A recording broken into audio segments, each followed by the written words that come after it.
Salute the flag. I pledge allegiance to the flag of the United States of America and to the republic for which it stands, one nation, under God, indivisible, with liberty and justice for all.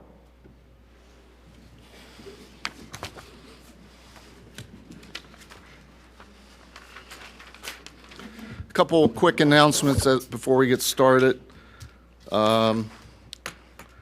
Item X on the agenda, which is the ceasefire, we're tabling that. It'll be, what? I'm going to be in Florida 22nd. I'd like to be here for that. Okay, it'll be tabled to a later date and it will be properly advertised. So we're not going to discuss it tonight. It was published in error. And the second change is once we finish up after item 6, we're going to have the report by the auditors on the 2008 audit. Thank you. Minutes. Any comments on the minutes from February 8th? I have one description made me a little bit uncomfortable, and perhaps it just needs clarification. It's at the bottom of page 6. Just the next to last line, there's just a minor typo. The is, I think, should be in it. But the statement, the Brady Institute would step in and defend the township. I think Elaine had a verbal conversation with them. So I think we ought to characterize it that way, that there was a conversation with them and they indicated, but we have no proof of that. Now, I know that's the intent of the second one, but we're not clarifying, in my opinion, the fact that it was a verbal conversation. And I'd prefer to see that amended in such a manner. Just we can insert has indicated between Institute and Wood. I would say Has indicated verbally, or? Yeah, I would say, right, has the Brady Institute indicated verbally that they would... Yeah, make it English. Yeah, and maybe Elaine could characterize, because she had the conversation. That sounds fine. They indicated there was a verbal conversation, and they indicated that they would come to support a defense. I'll move the approval of seems minutes clear. with that change. I have another change as That's well. something I would like to change under the Parks and Rec discussion.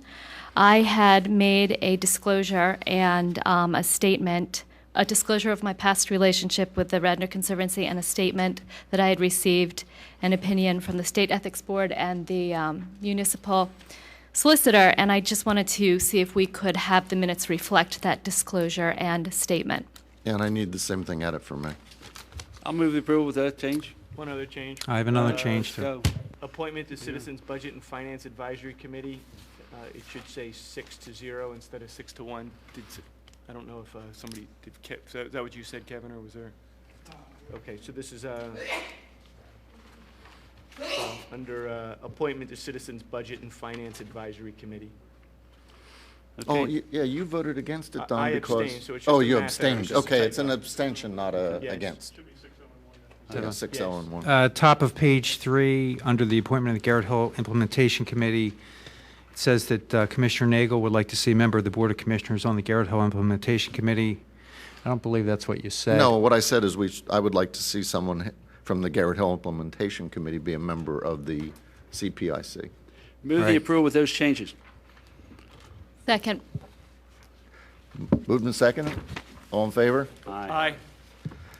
Any opposed?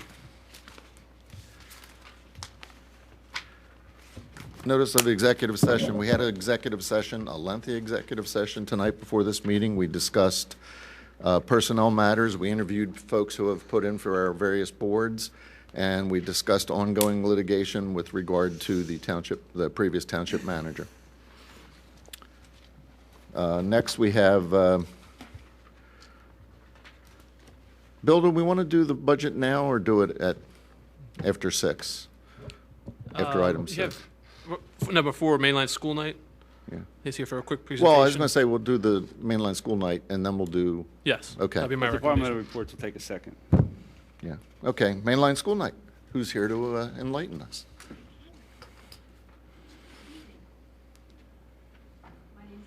McDermott, and I'm the Executive Director of Mainline School Night. Thank you for having us here tonight. I know you're really busy, but we'll try to make this brief. And I have a whole row of fans here, some of our Board of Directors and officers of Mainline School Night, too.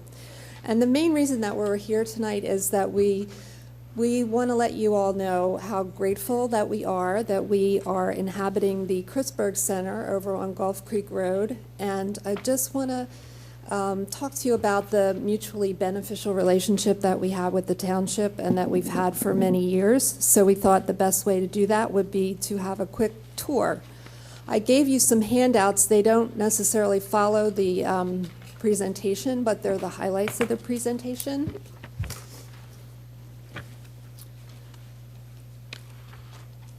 Okay, which way do we go? Oh, there we go. Mainline School Night is a not-for-profit 501c3 association that was established in 1938, and our mission is that we are here to enhance community life by providing adults with opportunities to pursue lifelong learning through a wide selection of affordable, stimulating classes and programs that contribute to personal growth and enrichment. Since 1970, we've been grateful to be able to have our headquarters at the Kritzberg Center at 260 Gulf Creek Road.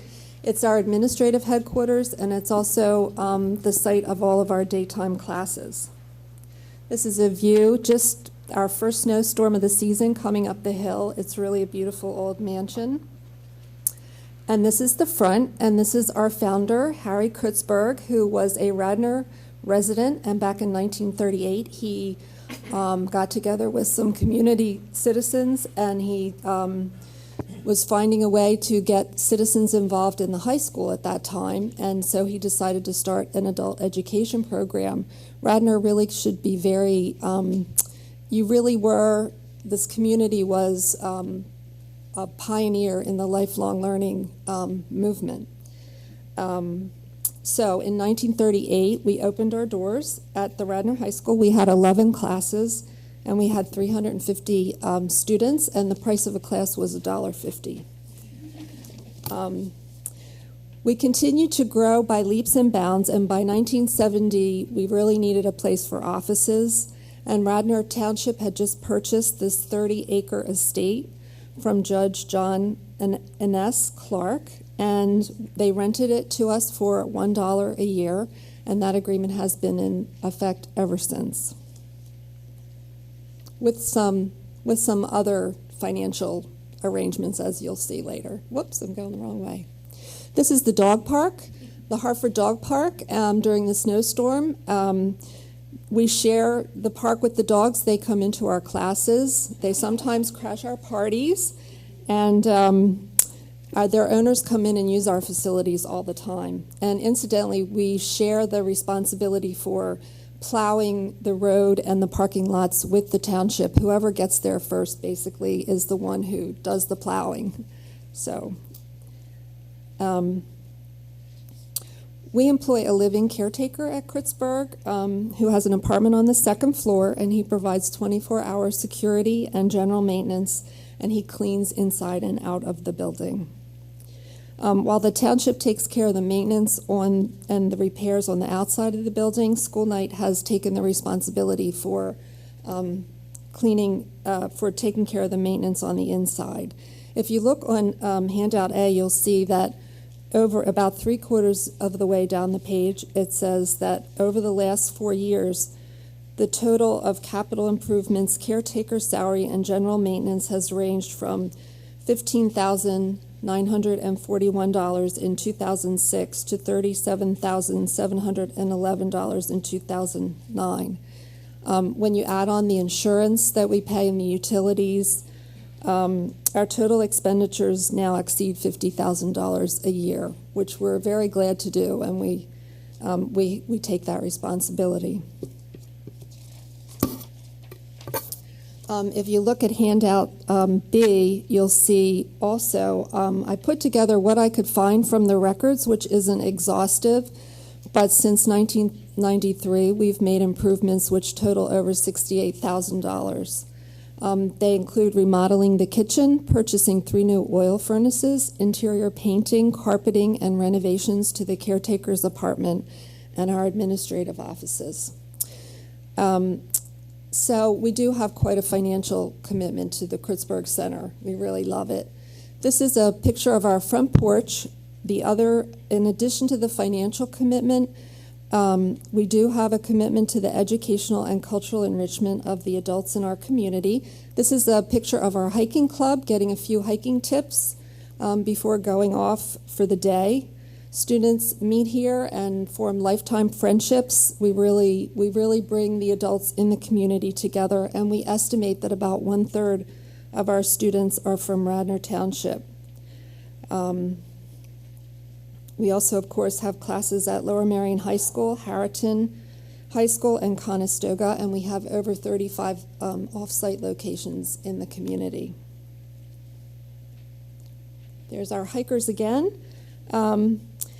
Overall, in 2009, Mainline School Night offered 986 courses with 11,598 enrollments.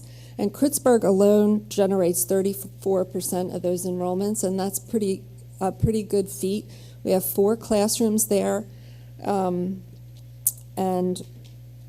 we offered 285 classes with 3,800 enrollments just at Kritzberg. Whoops. Our instructors are professors, and some are current professors, and many were professors from local colleges. Some are gifted artists and craftspeople and local business people. Our salaries are very modest, and the main reason people teach is just because they love their subjects. This is a picture of one of our volunteers answering the phone. We have 30 volunteers that help us. We have 5 full-time staff. This is our administrative assistant, Amy Connard, and she's taking registrations from 2 gentlemen who are students at the University of Delaware, and they're applying for scholarships. We also feel it's really important to give scholarships to citizens who have economic difficulty, and we do that on a regular basis. This is my office. We have a former member of our board, Arlene Olson, who is an art historian. And she's been very helpful in helping us when we want to paint or do any kind of a renovation, to advise us as to what would be appropriate for this beautiful mansion. This is one of our classrooms on the first floor. The chairs and the carpet were paid for by a challenge grant that was given to us by the Olson Foundation and matched by our donors. This is Cynthia John. She's one of our instructors. We try to pair our classes with local events. This is a class on Picasso that was meant to coordinate with the Picasso exhibit at the Philadelphia Museum of Art. And the students go down there for a tour after the classes. Cynthia also donates her salary to Mainline School Night, and she always does that every term. These are some students in her class. This is room 102. It's not in its best shape. It's being cleaned here for the spring semester. It's where we hold dance classes and crafts classes. We also have special events there. This is a semester kickoff appreciation party for our teachers and our staff and volunteers. The gentleman that you see there, the little old gentleman with the glasses, he is an instructor who's 93 years old and has been teaching art for many, many years. This is the kitchen, which we renovated last year. We spent $13,800 renovating it, putting in a microwave and a new convection oven, cabinets, the top of the counter. I'm losing the word for that type of counter right now, but pardon me? Granite counter. And we're very proud. We have cooking classes in there, and it also doubles as a regular classroom. You can see this is a Furness building, and you can see this is the stairway to the second floor, the Furness elements in the building. On the second floor, we have our registration office, another classroom, and our caretaker's apartment. This is the third floor. In the 1970s, Kritzburg was a Vassar show house, and the third floor is badly in need of renovation. We would love to expand and put classes up there or offices. It's on our wish list. We haven't been able to get to that part yet.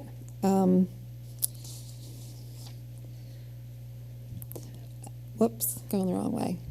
But we're not without our senses of humor. There is one room up there. We don't have any kind of a meeting room when classes are in session, so I've dubbed this the Kritzburg Conference Room. And when we need to, we use that room. There is a telephone up there, as you can see. And that's pretty much the end of the presentation. The best way really to experience Mainline School Night is to attend classes. And we brought lots of catalogs tonight. If you'd like to come and sit in on a class and just say you were at the commissioners meeting on the 22nd, and we'll be glad to let you in without a fee so you can experience what it is to be in a school night class. And we just want you to understand that we, too, are a struggling nonprofit. We just started our development efforts 7 years ago. We've frozen salaries, we've laid off staff, and we do have a commitment to keeping our prices really affordable. And again, we just really appreciate the opportunity to be able to have Kritzburg as our home. So that's about it. Did anyone have any questions? Well, thank you very much. My wife and I have probably used Mainline School Night for 10 years, even before we moved to Radnor, and still to this day continue to take courses. Any of the other commissioners have any questions? Well, I actually am a graduate of the French class at the Kreuzberg Center. Wonderful. So I'm very familiar with it. And I would just like to say this is a great example. It's a 501c3 providing a really valuable service, stewarding a really valuable township asset at no cost to our township. And I think it's a really fabulous example of a partnership between our township and a 501c3, whereby we benefit by having this incredible asset taken care of so well and not paying for that stewardship, and also getting this great service. So thank you. Oh, thank you very much. I also have taken a few courses over there, a photography course, and I'm embarrassed to say a fencing course. It was a lot of fun. I learned a lot, mostly that you need to be very supple to be a fencer. And I was very impressed with the members of your board. Bud Hirsch, who I've known for many years, is a wonderful asset for you. Jean LaRouche, who I think just came on fairly recently. You got some very fine board members, and you do a wonderful job. You really do. Thank you. Thank you. Okay. Thank you very much. Next, we have a presentation by our auditors. Well, let's just, No, let's do this and get them out. Then we'll hit the other stuff. all right, Then we'll just run with it. let's do that. Thank you, Commissioner Nagel. We have two representatives from Marsh & Allen. I'll let them introduce themselves to you. They're here tonight to present, per the board's directive, to re-audit the 2008 financials, and I'll let them get started with their presentation. Thanks. Thanks, Bill. Thank you to the commissioners. Thank you to the community. My name is Bruce Bronowell. I'm a principal with Larson Allen. This is Mike Palazzo, a manager with Larson Allen. We were charged with doing the, if you want to call it, re-audit of 2008 Radnor's financial statements. We appreciate the opportunity, and we certainly understand the challenges that the commissioners and the community has, not only economically, but some of the previous management's indiscretions and some internal control deficiencies. So with that, we're going to just present the 2008 highlights. And again, if you have any questions for us, please chime in. We can go by the numbers, and again, we're not going to belabor this. We are looking at 2008. We're now sitting in February of 2010, so the numbers are a little stale. We look forward to coming back in the spring and reporting on 2009. So just to give you an idea of where you were 12/31/2008, you did have a government-wide net assets deficiency of $3.6 million. Your change in net assets or your deficiency for the year, $2.2 million, and a lot of that was charged by our profession implementing a new accounting standard having to do with post-retirement benefits. So if you really look at the financial statements, you really had a healthy net asset increase of about $1 million if it wasn't for that, what we would call OPEB obligation. That is something that the township has gone over and is considering. In terms of your general fund, undesignated fund balance, which I know a lot of you are concerned about, you are about $6.4 million. Represents 30% of your general fund expenditures, or about 3.5 months worth. We do a lot of municipalities, and this is a reasonable number as of 12/31/08. Bruce, can I just ask you, because we've had sort of an ongoing debate and we've never actually done anything about it, can you go back to that slide? Sure. Our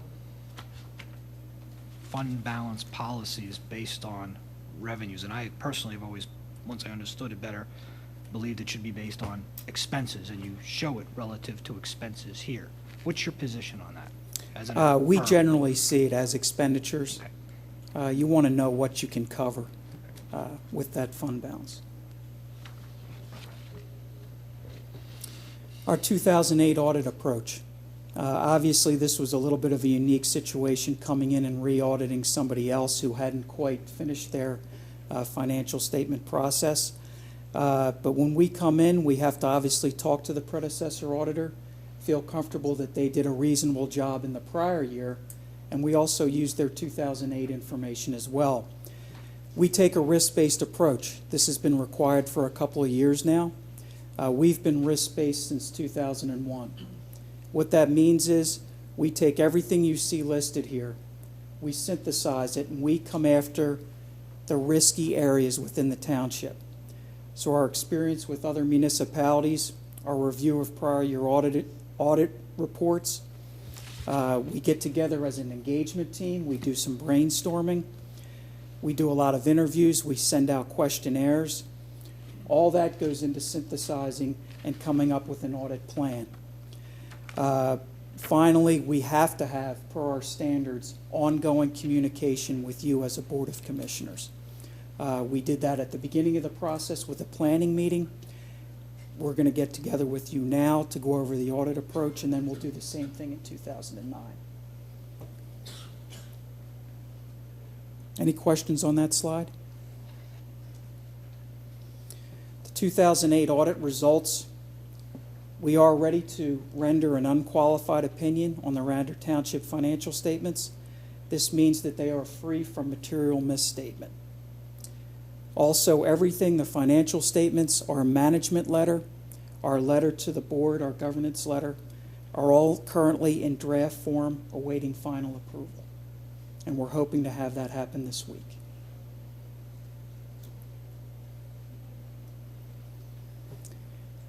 The key audit findings from 2008, I think a lot of this was exposed earlier with some of the findings in the Markham report, the forensic audit that happened. But we just wanted to go over the key items. Disbursement approval process, and again, a lot of this has been addressed by the board, addressed by management in 2009 and going into 2010.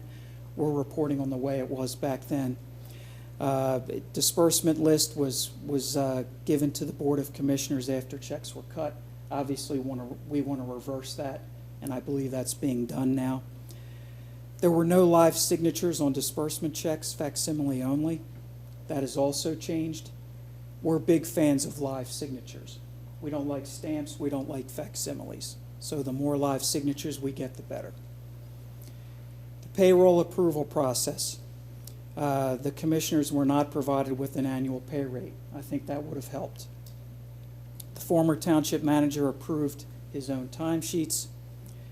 Physical security of personnel files, I know that has recently been addressed. We want to make sure that those are secure and locked.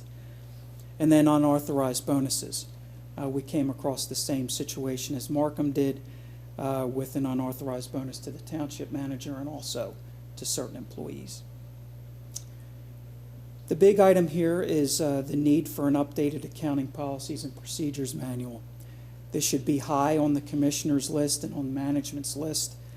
It's really a roadmap for internal control policies and procedures, and we would look to see that sometime in 2010. And this is an ongoing process, but it really lays the groundwork so that if someone were to leave, it's documented. Those controls are documented, and we make sure that there's no management override.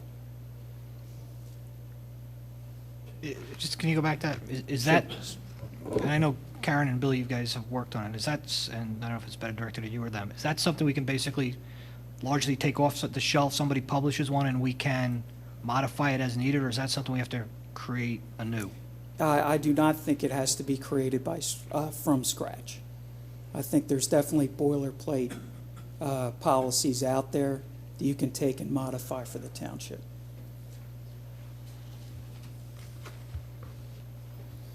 Unauthorized expense allocations, we just like to see authorized allocations and meaningful allocations across funds.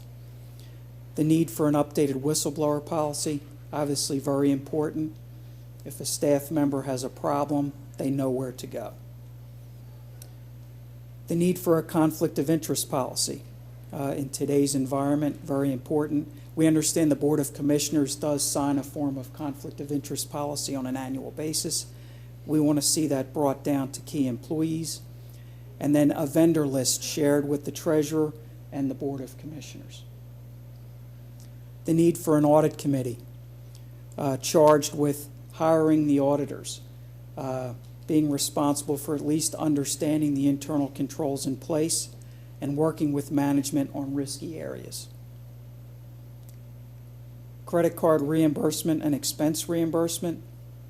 We did note that the township manager and the finance manager, this is former, were approving their own activity. The credit card activity was much less in 2008. We only noted that the township manager had about $10,000 worth of activity. And of that, we would have questioned about 1,000 of that as either undocumented or not supported with a business purpose, which was different than prior years. Purchase orders, we'd like to see a complete purchase order system in place, pre-numbered, blanket purchase orders approved on a regular basis, at least an annual basis. A documented disaster recovery plan. If something were to happen at the township, how fast can the township be up and ready to serve the community? Criminal and credit background checks on accounting and IT personnel as well. We'd like to see that implemented. Those are really the key audit findings. We do have a complete letter that we've shared with the commissioners in draft. And just know that I know management is working hard to create to fix a lot of these findings. We look forward to 2009. It's right around the corner. We're coming out in April to start the audit. Again, we'll meet with the Board of Commissioners to go over our plan. Do you, for 2010, do you wait until 2011 to come out, or do you come out like on a quarterly basis during the year so you're better prepared to do your 2010 audit in 2011? Generally, what will happen is we do keep in constant communication with whoever management is at the time. But what we'll do is we'll come out in November or December of that year. So for 2010, we'll come out in 2010, November or December, and then to do the 2011 audit. So it's incumbent upon us, without your participation, to follow up with Bill and the staff to make sure that these are being implemented, because you're not here to give a progress report until Right. too late in the year. Okay. When we get to the end of 2010, we hope that a lot of these comments have already been addressed in some way. Any other questions for us? I just Thank want you to very thank you. A very nice job on this report. I think it helps me. I was involved quite a bit in the last couple years investigating the prior activity of the manager, and this kind of, I'll call it a re-audit. Looking back again at the 2008 audit was important. And I think moving forward, a lot of the things that you're recommending will help us put the internal controls in place that will protect us from having things happen again like they have in the past. Right. So thank you. You're welcome. Thank Thank Just you. so I can clarify, this report is from 2008. So these findings and recommendations are from a year ago. When you sit down to do the 2009 audit in a few months, these will already have been changed, and to the extent they have. And although it's just 2 months away, it'll be significantly different because you're taking a snapshot now as opposed to a year ago. Right. I think a lot of the changes did take place toward the end of 2009 and into 2010.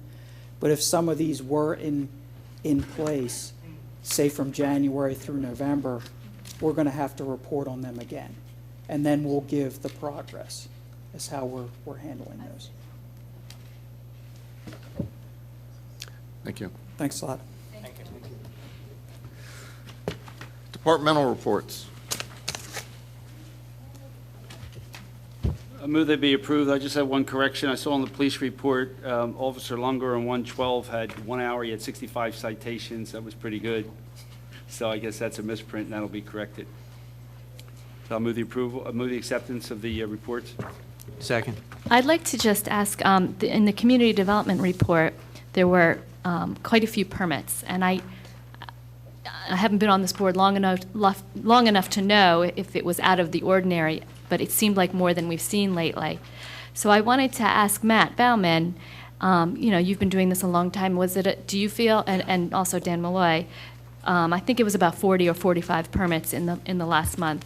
Does that look good? I mean, is activity picking up again, or do you think that's just ordinary amount? Well, I think year-to-year results that we're up, and as a result, we had to get more hours from our third-party codes inspector to adjust for that. I'm not sure if it's a long-term trend. I certainly hope so. But I don't think it was an anomaly. I think we're seeing a general uptick. Well, that's good news. Thanks. Okay, we have a motion made and seconded. Any further discussion?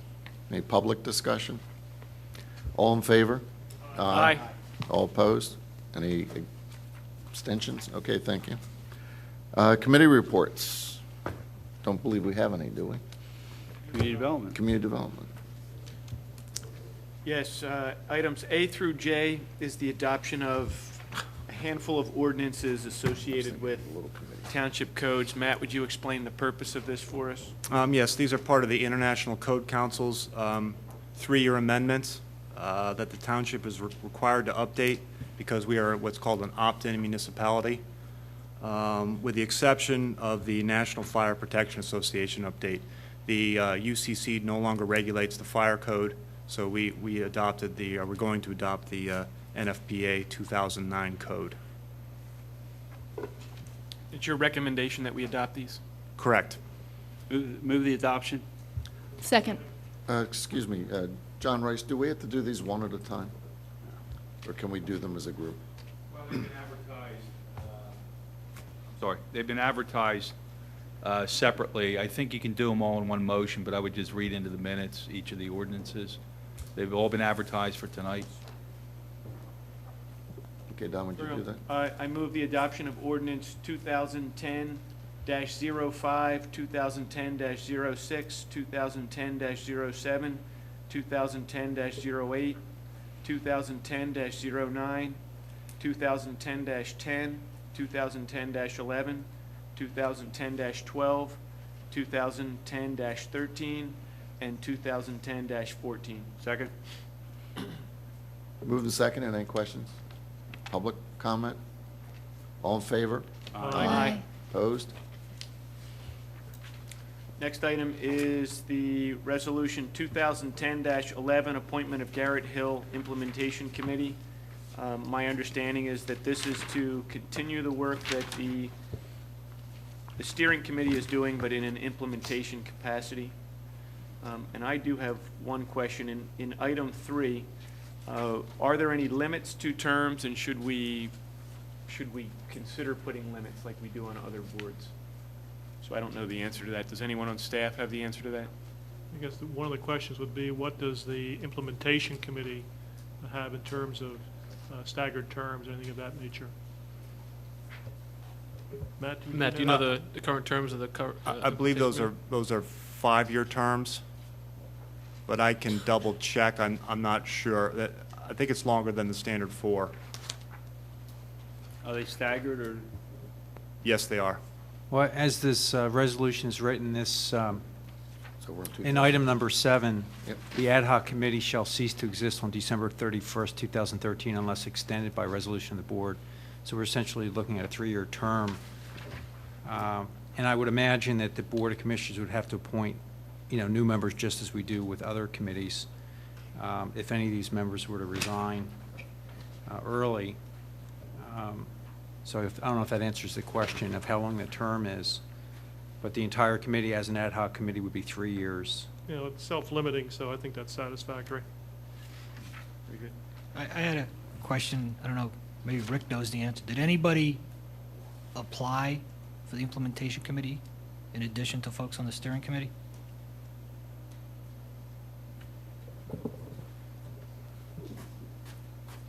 Are you talking about the comprehensive plan implementation committee? No, I'm looking at the 8 people who. These 8 people, they were steering committee members. But did anybody else express interest other than these 8 No, people? we Okay. haven't received any notice of any other interest. Okay. Then- And while I'm up here, Don, just to clarify, since it's an ad hoc committee, we've already served 2 years, 3 more years, it would sort of fit into the 5-year term, but the terms are not staggered.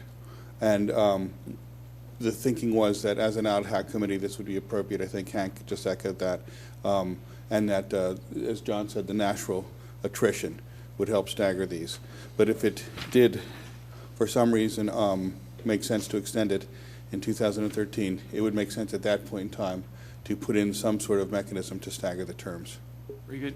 Why 8 members instead of 9? Do you We want 9? lost one due to a career change. He's now in South Carolina, I believe it is. Don't you And, need a 9th member, though, in order to, or do you want a 9th member? Would that be better?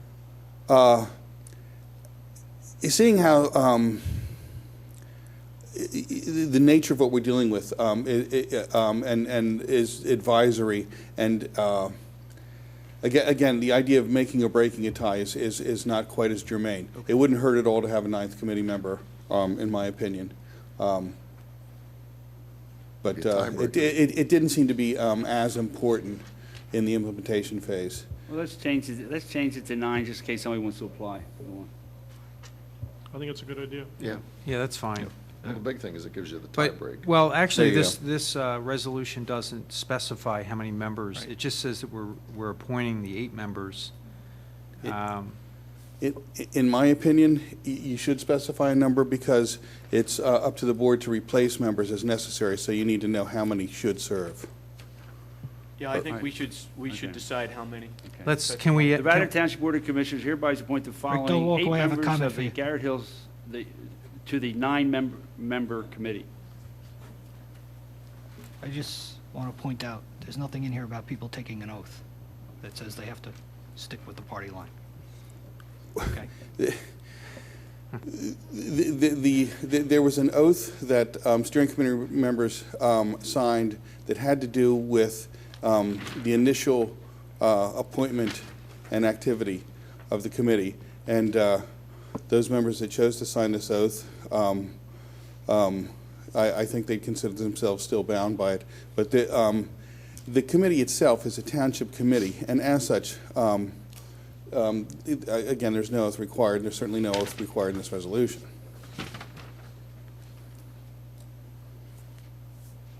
And if you do change it to 9, then I suppose then we should advertise and seek another member. Right. Okay. Well, I'll move the approval with the change of appointing 8 members to the Garrett Hills Steering Committee to the 9-member committee. Second. Motion made and seconded. Do we have any comments from the other commissioners? Any comments from the public? Being no comments, all in favor? Oh, Patty Barker, Garrett Hill, Chair of the Garrett Hill Coalition. One of the things you might want to consider, initially, the steering committee was elected by the community members of Garrett Hill. And I know that typically for an advisory committee, the board does appoint the committee replacements. I just wanted to suggest that you could. The commissioners appoint the replacement. Correct. I'm sorry if I misspoke, the commissioners.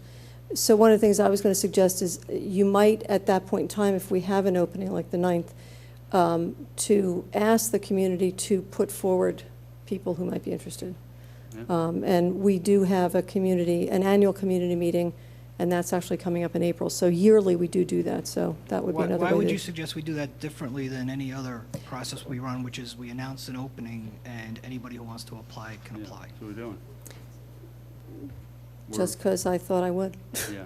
But, I'm not saying that obviously you're going to make the decision, and I just wanted to get up Yeah, and I don't think that suggest would it. be- There's a vacancy, and they can submit Mhm. applications to the township. Right. I just brought it up because it was done that way when the committee was Well, we're formed. different now. But it's different, That's so, right. thank you for listening to my comment. thank you, Pat. Okay, all in favor? Aye. Aye. Any opposed? Finance and Audit, Kevin. Right, the first item on the agenda is the Resolution 2010-10 regarding the charter, I'll call it the charter, of the Citizens Budget Advisory Committee. I guess they changed it, Citizens Budget Finance Advisory Committee. And so I have one comment. Sarah, would you like to come up to the podium, please? Can I just jump in real quick? Yeah. I met last week with the group of 8 so far at this point let me just say, you've picked a great group, highly motivated group. I was there for at least 3 hours going over lots of questions and answering their questions they had on all kinds of topics. So first off, a great group, they're ready to go.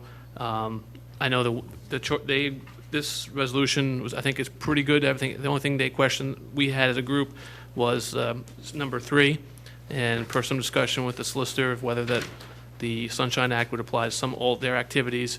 That's the only question we had, and not because of any transparency issues or trying to hide something, just for the workability of the group. But Sarah can, answer any questions you have about it, and we look forward to working with them and keeping this moving. The one thing that I thought was pretty important in the various drafts we've circulated that is not reflected here was, and would make me feel better if it was more explicit. It may be embedded in one of the things here. But there was a suggestion that the committee put together recommendations regarding the funding of at least the capital requirements for projects, and perhaps even the accumulated leave. So I suspect it's embedded in here, but I would just feel. No, it's not embedded, because I have it here. I don't know, I've mentioned it 5 times, it just doesn't make it. But number F, make recommendation regarding capital funding. That's the issue. Okay. Whether you go line by line on our expenditures, we don't have any expenditures, we don't have any money. Right. What we need to do is the recommendation about our capital funding, how are we going to fund this? We're going to do another bond issue? Do we come up with a mechanism to raise taxes for, how should we fund our capital? That's the key issue, and that should be an F. How about if we simply add funding and between capital and expenditures? That's good. And I think your be second fine. concern, Kevin, could be addressed. It is embedded, I believe, in B, under review operating expenses and long-term liabilities. We could insert in there, including unfunded. Funding the accumulated I'm sorry. leave. I'm sorry, accumulated leave. I mean, it is embedded in there, I believe, but if you want to make it clear, there's no problem with that, The in my other- view. The other piece, and we discussed this at the last meeting, and Sarah, I don't know if it's, given the start where you guys are, whether it's reasonable, but I think we get, if I recall correctly, don't we see our first pass of the budget in actually September? Bill? A preliminary budget? Well, under the charts, it could be later, but we've been trying to move that up as early as possible. And I think in beginning of September, that's what's been going on the last year or so. But it could be, Do you think it's feasible, Sarah, to deliver your recommendations simultaneous with the delivery of that first pass? I believe it's reasonable to present recommendations as we go that we believe would have material impact on the budget. We picked October 15th as a date for a final report, a written report to be presented to the commissioners, So available to the your vision is public. to present sort of interim reports along the Yes. way? Okay, then I'm Yes. okay with that. And I think we can strike number 3. Okay. I believe we're already bound, so that this really is superfluous, John? Don't hurt to leave it in. Up to the board. I think we should leave it in. But John Rice, could you just explain the distinction here of this ad hoc advisory committee versus some other board or commission that, for instance, that maybe a board of commissioner would sit on, which would invoke certain requirements that this board, that this committee will not need to necessarily adhere to? Right. The question that was posed to me, I think, from some of the members of the committee was, are they bound strictly by the Sunshine Act? Advertise every meeting, keep minutes, and do everything that the commissioners has to do. And I had sent a letter around to Bill. Bill had made the request. I looked at it.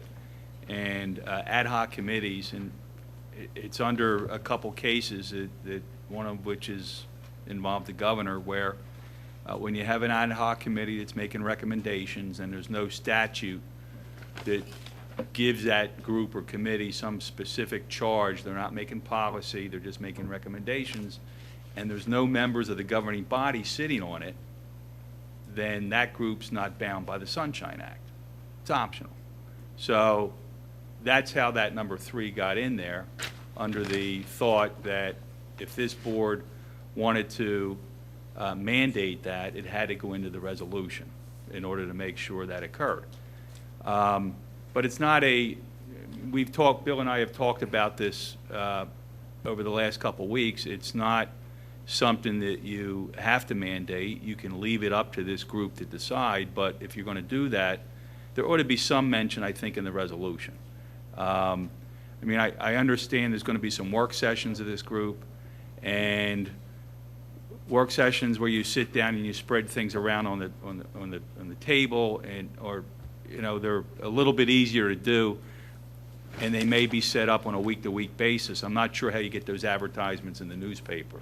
So I mean, my recommendation, just sort of as a middle of the road here, is require some number of advertised public meetings, because I think part of the charge and the intent of this group is to have public meetings and get public input, but not necessarily all of the meetings. So maybe if there's a schedule or some number between now and mid-October, I don't know how many public sessions would be necessary, but at least those should be advertised, public comment, and run like a normal meeting under the Sunshine Act. But the work sessions, and this is pretty standard practice too for these ad hoc committees, because they may not know from week to week what days they're going to meet. And I mean, you all have different schedules, and that makes advertising everything a little difficult. So For instance, we had a meeting scheduled on one of the nights we had a big snowfall. So we said, hey, how about tomorrow? Can we get together? So the flexibility of being able to do that as people who all have full-time jobs as well is beneficial to us, especially as an ad hoc group that is strictly advisory. We're essentially pro bono consulting services that we're providing to the township. So my thought here, my thought is to keep 3 in, because it says that they shall conduct business in accordance with the Sunshine Act. And in my read, I was able to look at the municipal desk book, and they have a pretty good summary of this requirement. And this is not case law, but this is basically instructions that municipal advisors are given. It's that the Sunshine Act permits boards of auditors to conduct working sessions not open to the public for the purpose of examining, analyzing, discussing, and deliberating municipal accounts and records. However, any official action taken by such boards must be taken at a public meeting. And the fact that this committee, this CBFAC, will be giving it as advice, they're not actually taking any official action at any point other than giving us advice. The only time that you would have to advertise your meetings, according to what I'm reading here, is that when you plan to have a public meeting. And that's fine by me. I think that's a reasonable assumption. And that's fine with us as well. Yeah. That we do plan on holding a few public meetings, sending surveys, soliciting a lot of public feedback. And that's why when we first got the draft, there was no reference to sunshine or public participation, and we decided to add promote public participation in the township budgeting process, recognizing that that is a significant goal of this group.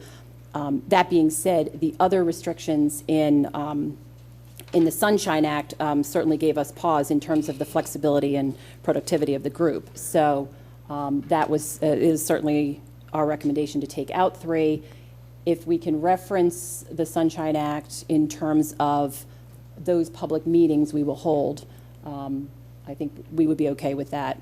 But the general language, I don't believe is acceptable to the group. Well, I would recommend that we change item 3 to read, CB Fact shall advertise its public meetings And you know what? and meet and conduct business in accordance with the Sunshine Act. Because I really see that even if you have these work sessions, you don't need to advertise those. I don't think that's And actually, required. that's the recommendation I had made. I would be fine with that language, but my understanding, it's an all or nothing. Is that correct, Mr. Rice? Like we can't put public meeting. Well, I mean, if you say that you're subject to if this board, and this is the decision that you need, do you want to have every one of their meetings advertised? That's a decision that this board needs to make, and if so, then that language should stay in there. So Okay. I'd like to see the language come out. I think that if we include the language, we're going to impede their ability to work quickly. We also have to be respectful of the people. So if we get to a point where we can't let them move quickly or respond quickly, we're being disrespectful to their time. Some language where we require some number of public meetings without the reference to the Sunshine Act would force the meeting to be in public, force it to be advertised. That's fine. But would not encumber them with the other attributes of the Sunshine Act that could be problematic. And also would. How does the implementation committee operate? I believe their meetings, when they meet as a group, they're advertised, correct, Matt? No, they're not advertised. We They're- post them on they're the. public meetings. They're public meetings. Correct. They're quarterly now. Right. And But if see, we- that's the difference. I mean, they don't meet as much, this group could meet every week. Can we post them? Do we have to advertise them? If my understanding is if Sunshine Act said in the says you have newspaper, local newspaper. Do we advertise a schedule of boards and commissions every newspaper? Like, we don't advertise individual meetings. We send a list of meetings to the paper. Correct, and that's one of the concerns that the group So had. at this So point, they would be on the flexibility of, so some people can't make a Tuesday meeting. We say they produce a schedule for the next 5 months. Right. And so for some reason, they can't meet on that week and they have to reschedule on the fly. Now we have to advertise that change because the schedule has been produced. They're going to have to spend time to come up with that schedule. Right. And I think they're Could we not being solve productive. this by modifying 2A to say, to promote public participation by conducting a minimum of 5 public meetings? That was my recommendation. Right. that you And then get rid of 3 altogether? 2. That's a lot of public Okay. meetings. Whatever. Yeah. Right. As a point of reference, I did reach out to Mimi Gleason, who is the township manager in Tredeffrin. Tredeffrin did this exact same process last year. They have the BOG, which is the Budget Advisory Working Group, and to ask her this exact question and see what they did. And she said that the 7-member group was approved in a public meeting. They had no formal resolution as to the charge of the group, and they were not subject to the Sunshine Law, Act, which was vetted by their solicitor as well. Just as a point of reference, if that gives you comfort with our resolution. Okay, let's go ahead and take out 3 then and put it to a vote and see if we move Are we forward. going to add something to 2A about Yeah, public was meetings? there any other language changes in there? Right. so A will read, promote public participation by conducting a minimum of 2 public meetings. 5? Okay. No, 5 were too many. No, I then- just- Let's In say the minimum township of 2. If we budgeting wind up process. doing Minimum of 2, 5, you can have I'd more. prefer the minimum low. And then B, we're going to add the accumulated leave. Including accumulated benefit liability, not just leave. And then- on F, we're Capital including funding. capital Capital funding funding. and expenditures. And Move the 3 is approval with those- deleted. Move the approval with those changes. Second. Moved and seconded. Any comments from the board? Any comments from the public?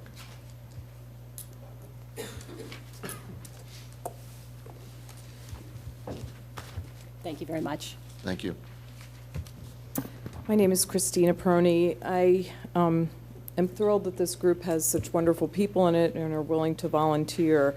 But as an advocate for always public disclosure, I think it's a really good idea to set a schedule, even if it's 6 meetings. And then if there are other ad hoc meetings, then they can do that. But, you know, I mean, part of the purpose of this whole concept was not to come with resolutions, but to have the disclosure and the conversation. So, you know, to have them all get up there when they've already made their decisions is very different than having the decisions evolve. So while it looks like this board has already made their decision, I would just ask that you would keep in there the disclosure and that you would keep in there the Sunshine Act, because, you know, there's 4 Democrats here. That's one of the mandates of the Democratic Party. So as a majority share of the Board of Commissioners, it would be nice to actually support that. So thank you. Thank you for your comment, Christine. Okay, we have no more public comment. All in favor? Aye. Aye. Any opposed? 2. Any abstentions? Next item. We have You're still on, Kevin. Yeah, I guess, Bill, can you walk us through what you're intending to do with item N, January year-to-date budget document? Because it's unclear to me exactly A what number of we're- commissioners had asked, you know, to start producing a budget document. It's very, very preliminary. 2009 is not closed. We're working on closing that, which is why if you see the preliminary actual for 2009, those are just to show you where we are, the process of closing 2009. Of course, we have the year-to-date January actuals, which of course is not much activity in January. This is just a snapshot as of the end of January.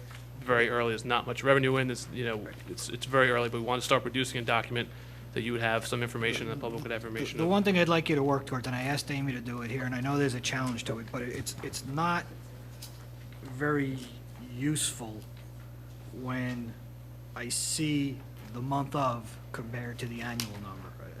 I've asked to try to, you know, get, you know, year-to-date versus year-to-date, so we have a better sense. And I know we have a challenge with our system, but if you could just keep working on it. We have a number of challenges in that area, and those things will be changed. This is very, like I said, the finance department is just getting everything closed. I wanted to get some document out to you and the public, so you'd have where we are. The numbers are preliminary. They're going to change slightly as when they officially close the books. But I want to give you a snapshot. We'll work with you to get that document cleaned up. Okay. At a minimum, I'd like to see the calculation done. If you can't get me the year-to-date budget versus the year-to-date actual, that at least if you give me a % of the actual of the full year budget, because then I can get at least a flavor of if it's March and I've spent 50% of my money or my budget, then I might have a problem. Now, if it's snow removal, maybe it's not a problem. But I just looking for something that helps me get a better flavor for how we're really doing versus the monies that have been allocated for expenditures or that we expect to calculate on the revenues. Yeah, I'd like to add on to that, Kevin. I agree, especially on the revenue side. It's really helpful for us to see, to the extent possible, on a month-by-month basis, especially with the realty transfer tax, you know, what the month was January last year, January the year before, what we took in that tax. And then also, I know the 511 taxes, the mercantile and the business privilege are paid, you know, on a schedule. So when those when the payments are due, to have that kind of an analysis comparing to the prior years at that point in time will be really helpful to us to track our revenues. Okay. Bill, can I also ask that you do a projection for the first quarter cash flow? I brought this up during budget. It looks like we're going to finish out 2010 with a fund balance of $2.47 million. And based on the last bills payables that I've looked at, we've spent about that much in 2 months. And my concern is that in the first quarter of next year, we're going to run out of cash. So if there's any way to project, to give us, based on this current year, to give us an idea of what our outflows are, in the first quarter, before any tax revenues start coming in from property tax? We can do that. I'm not sure where you're getting at the 2.4. Preliminary ending fund balance will be about 3.6. No, I'm actually in 2010. 2010. 2010, correct. Yeah, the and end of the year. just, so based on 2009, what we did in the first quarter in expenses, use that as maybe as a way to project what's going to happen in the first quarter of 2010. I'm sorry, 2011. And so we know what the cash flow, I was speaking in 2011. Yes. To know what the cash flow will be in 2011. Sure. Thank you. And this was the first time that I've seen the, well, they're not actually 2009 actuals. They're almost actuals, I think. Almost. So I went through to kind of see how the actuals or almost actuals measured up to what we had had before. And, most of them are pretty much on target. But there were just two I had a question about. And I see that Karen has left, so I'm not sure that we'll be able to solve this. But under the refunds and miscellaneous, What on page? page 3, Mhm. there was a significant differential between what we had thought the 2009 number would come in and what it is now looking in miscellaneous. It was projected to be, I think, around 100,000, and now it's 47. And I just wanted to know, or maybe 140,000. Yeah, it was projected to be about 140,000 in our prior budget. And now it's 47. Do you know what that miscellaneous is and why that significant change? I can take a look at it. One of Yeah. the things I suspect, there were a number of insurance policies that are canceled. Insurance, okay. And I can tell you, dealing with one of the companies is very difficult they keep sending us, after we send 2 versions of surrender forms, they're taking a little bit longer to pay us that money. But that, I'll double check and see if Okay. that's the anomaly, but then I know what that is and we're working on that. Okay, great. And then the other one was on page 8, the number for total snow and ice obviously there's a significant differential. I think it was estimated to be about 280 and it came in at 330. I'm assuming that's because of the December snowstorm, but is that right? That's correct. Okay, great. That's that's when we say these are very preliminary, because those expenditures that rolled over into also in January, some of those are accrued. Right. That storm is going to be a big chunk of it. They're accrued in December. So when they close out the books, that's why you'll see that jump there. Well, those were the only two that really jumped out at me as significant differentials that weren't explainable right away. Thank you. So, is there anything more we have to do on this bill, or is this just a report? This is just a report at this point, again, because it's very early. Once we get the books closed, we can do a more formal budget presentation Okay. as we move forward with the audit and a few other things that take place this quarter. Okay. The next item on the agenda is the schedule of bills payable identified as item 10-02B. The grand total authorized for disbursements is $1,490,000, $490,375.36.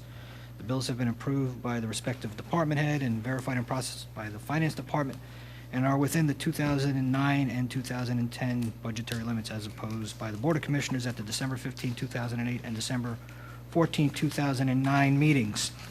And John Rice, I'm going to ask you to sort of guide me through what we need to do to get this approved, because we have one issue and then I have a question. But there's, on page 1, the first item for Archer and Griner, $18,348.60 was related to the surcharge Correct. action.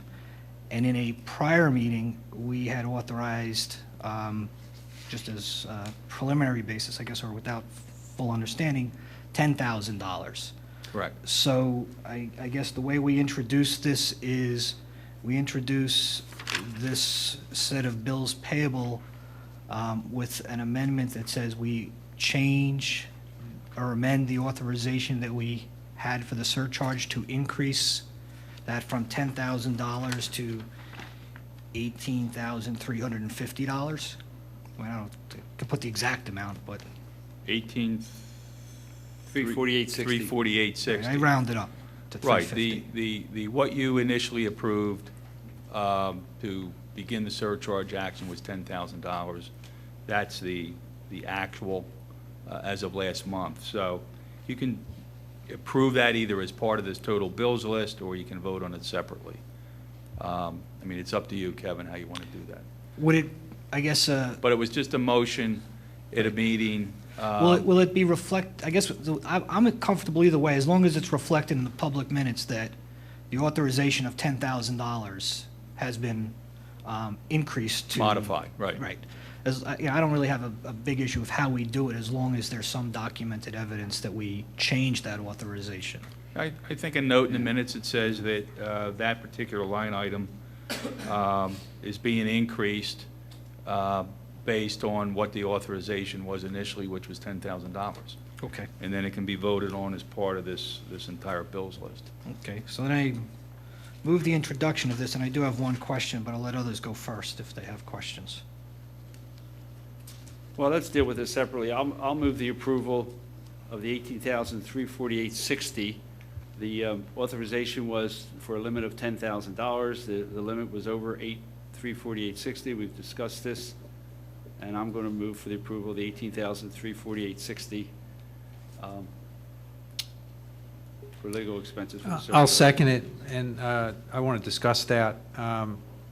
You know, this is, I don't really have a prepared statement here, but we're just, this is what happens when you're victimized. We're victims of a crime. There are 33,000 victims in this township, and these legal fees that we're paying are a result of that. And we have to defend ourselves, and we have to do everything that we have to do under the legal system to pursue our interests. And while I'm not happy about this bill being much higher than expected, it's been explained to me that in the pursuit of legal matters, you can never determine or predict what it's going to cost. That said, the board is very much interested in keeping an eye on these expenses and making sure that we're getting good value. So I'm willing to go along with this increase on this charge, but it's definitely giving us pause and making us recognize that we have to be very careful about what things we pursue and how we pursue them. Make sure that we pursue them in the most value-oriented way for the township residents. That's my comment. Thank you, John. Kevin, you had made a motion to introduce the whole thing. Do you want to yield on your motion? Yeah, I'm okay with, as I said, I was okay with either way, so. I thought we were gonna vote for this one yeah, separately, get it yeah, out I'm of the okay way. with that. Okay, I so have a it's strong preference. moved and seconded to approve the line item 1, 2. I think, I don't, are we approving the line item separately, or are we approving the increase to I think the 18,000? motion is to Approve the line item. approve the authorization to go from 10,000 to 18,348.60. That's what I Okay. think the motion is, and then the Okay. line item gets approved in the packet. Okay, it's moved. Do we have, and seconded. Do we have any further discussion? Any public discussion?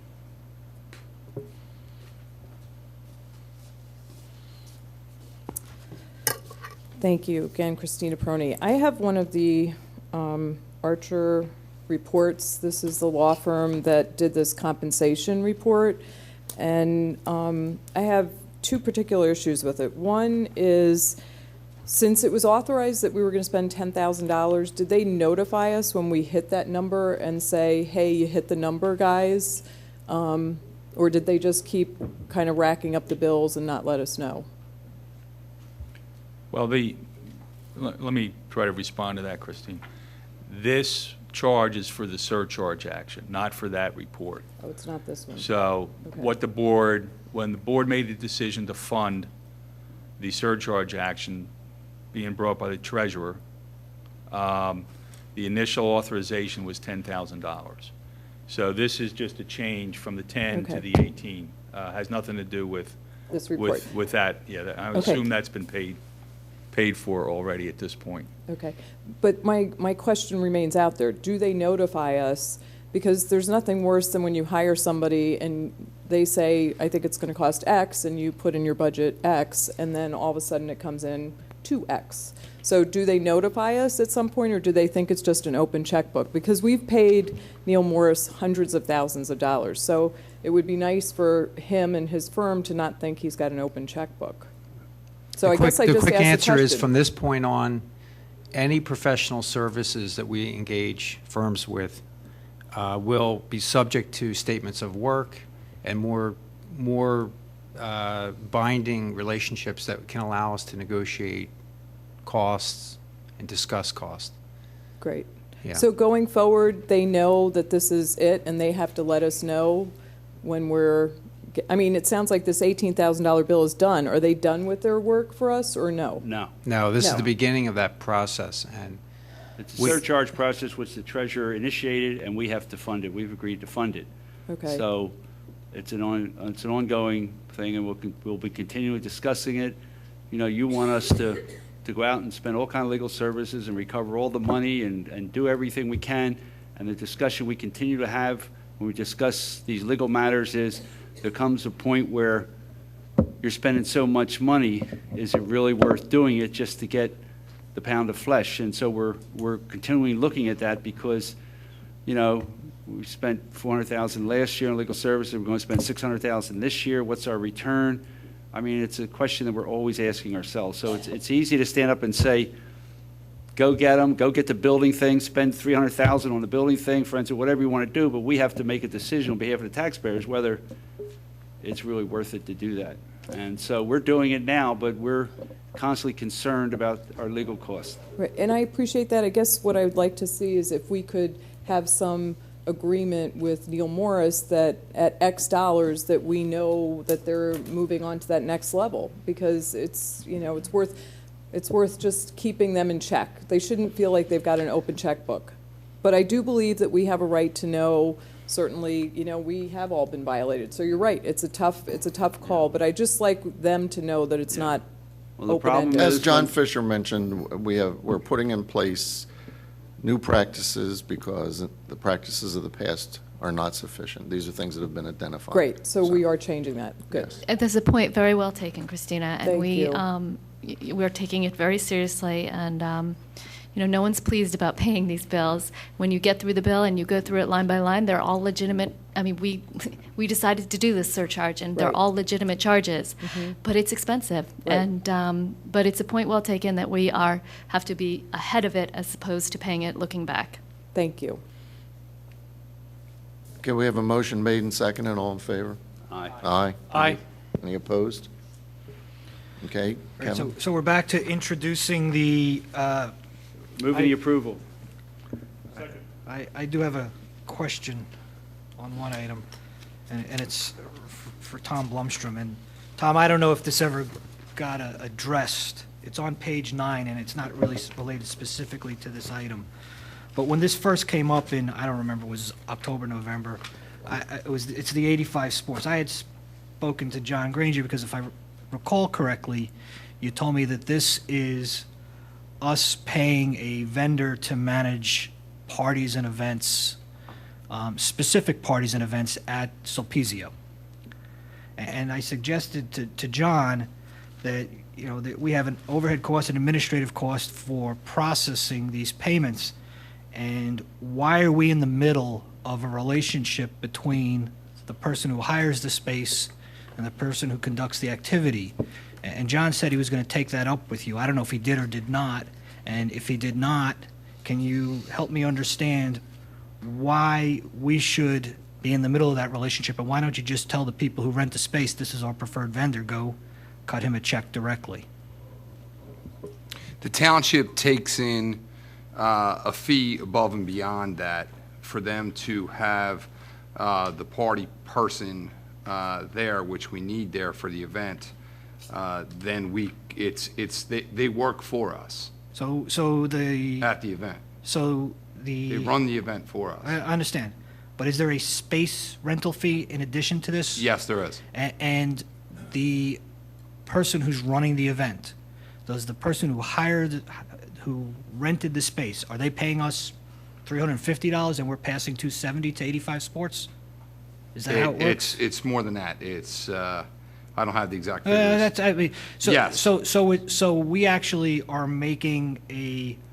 We're sort of, for lack of a better term, we're taking a commission off the top of what he gets paid, or what is. No, we're not taking commission. It's a program that we run, and they run the program for us. Right, but why? As a vendor. Do we charge the person who's renting the space more than we pay 85 Sports taking out the rental of the space fee?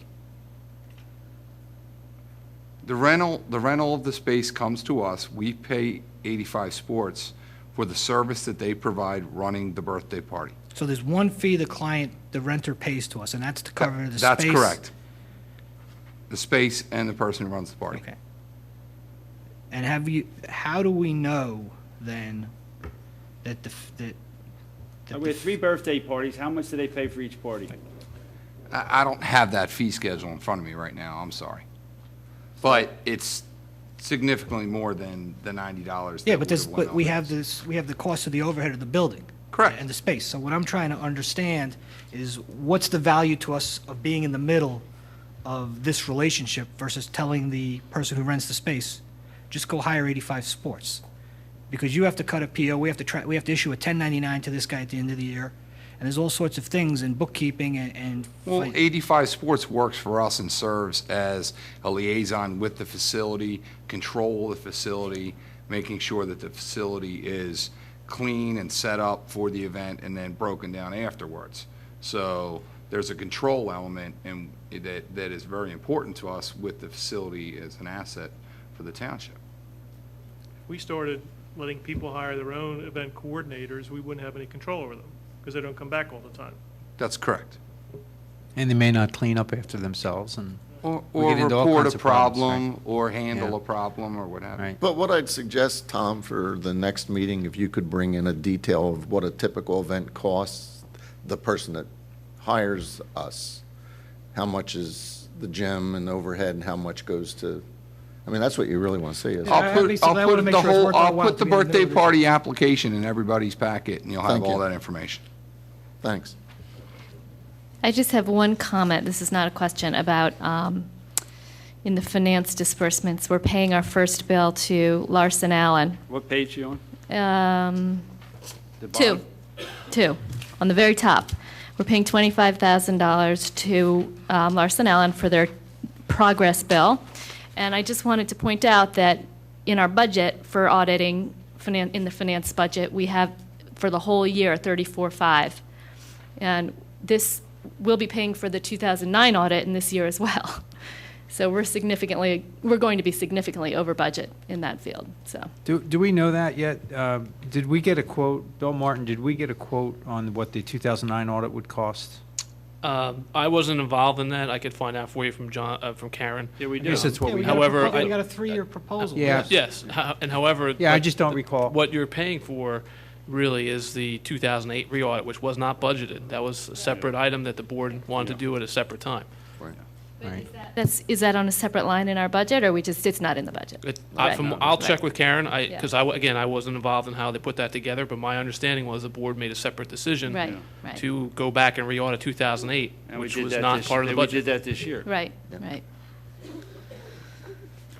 There were 2 things in here that I thought were really notable that the public, well, not notable, I want to ask about, but one, I think the public should recognize on the back of the header of the cover page was that the payroll included $90,000 in overtime for snow removal, just to give folks some sense of the impact of those storms. And I know that we are applying to FEMA, and Bill's been working aggressively on that, but do we have any idea of, are we likely to see some money, Bill? It all depends on the per capita in the county, the city of Philadelphia, and then the state itself. So depending on how they process their information and their timeline, I don't know when we'll hear about that. Right. But I did send the application over to Lee at the county today. So Lee Fulton does have the township's information. Great. Yeah, Thank you. both Dan and Bill Hagan. Bill Hagan spent the majority of time, and I believe we also tried for the December storm right before when I first came on as the acting manager. Again, it was based by county, and if you reach a certain threshold, you become eligible. Bill, correct me if I'm wrong. I'm not sure that storm. And I don't met think that eligibility. that the state met their threshold. So obviously, no funds were dispersed Correct.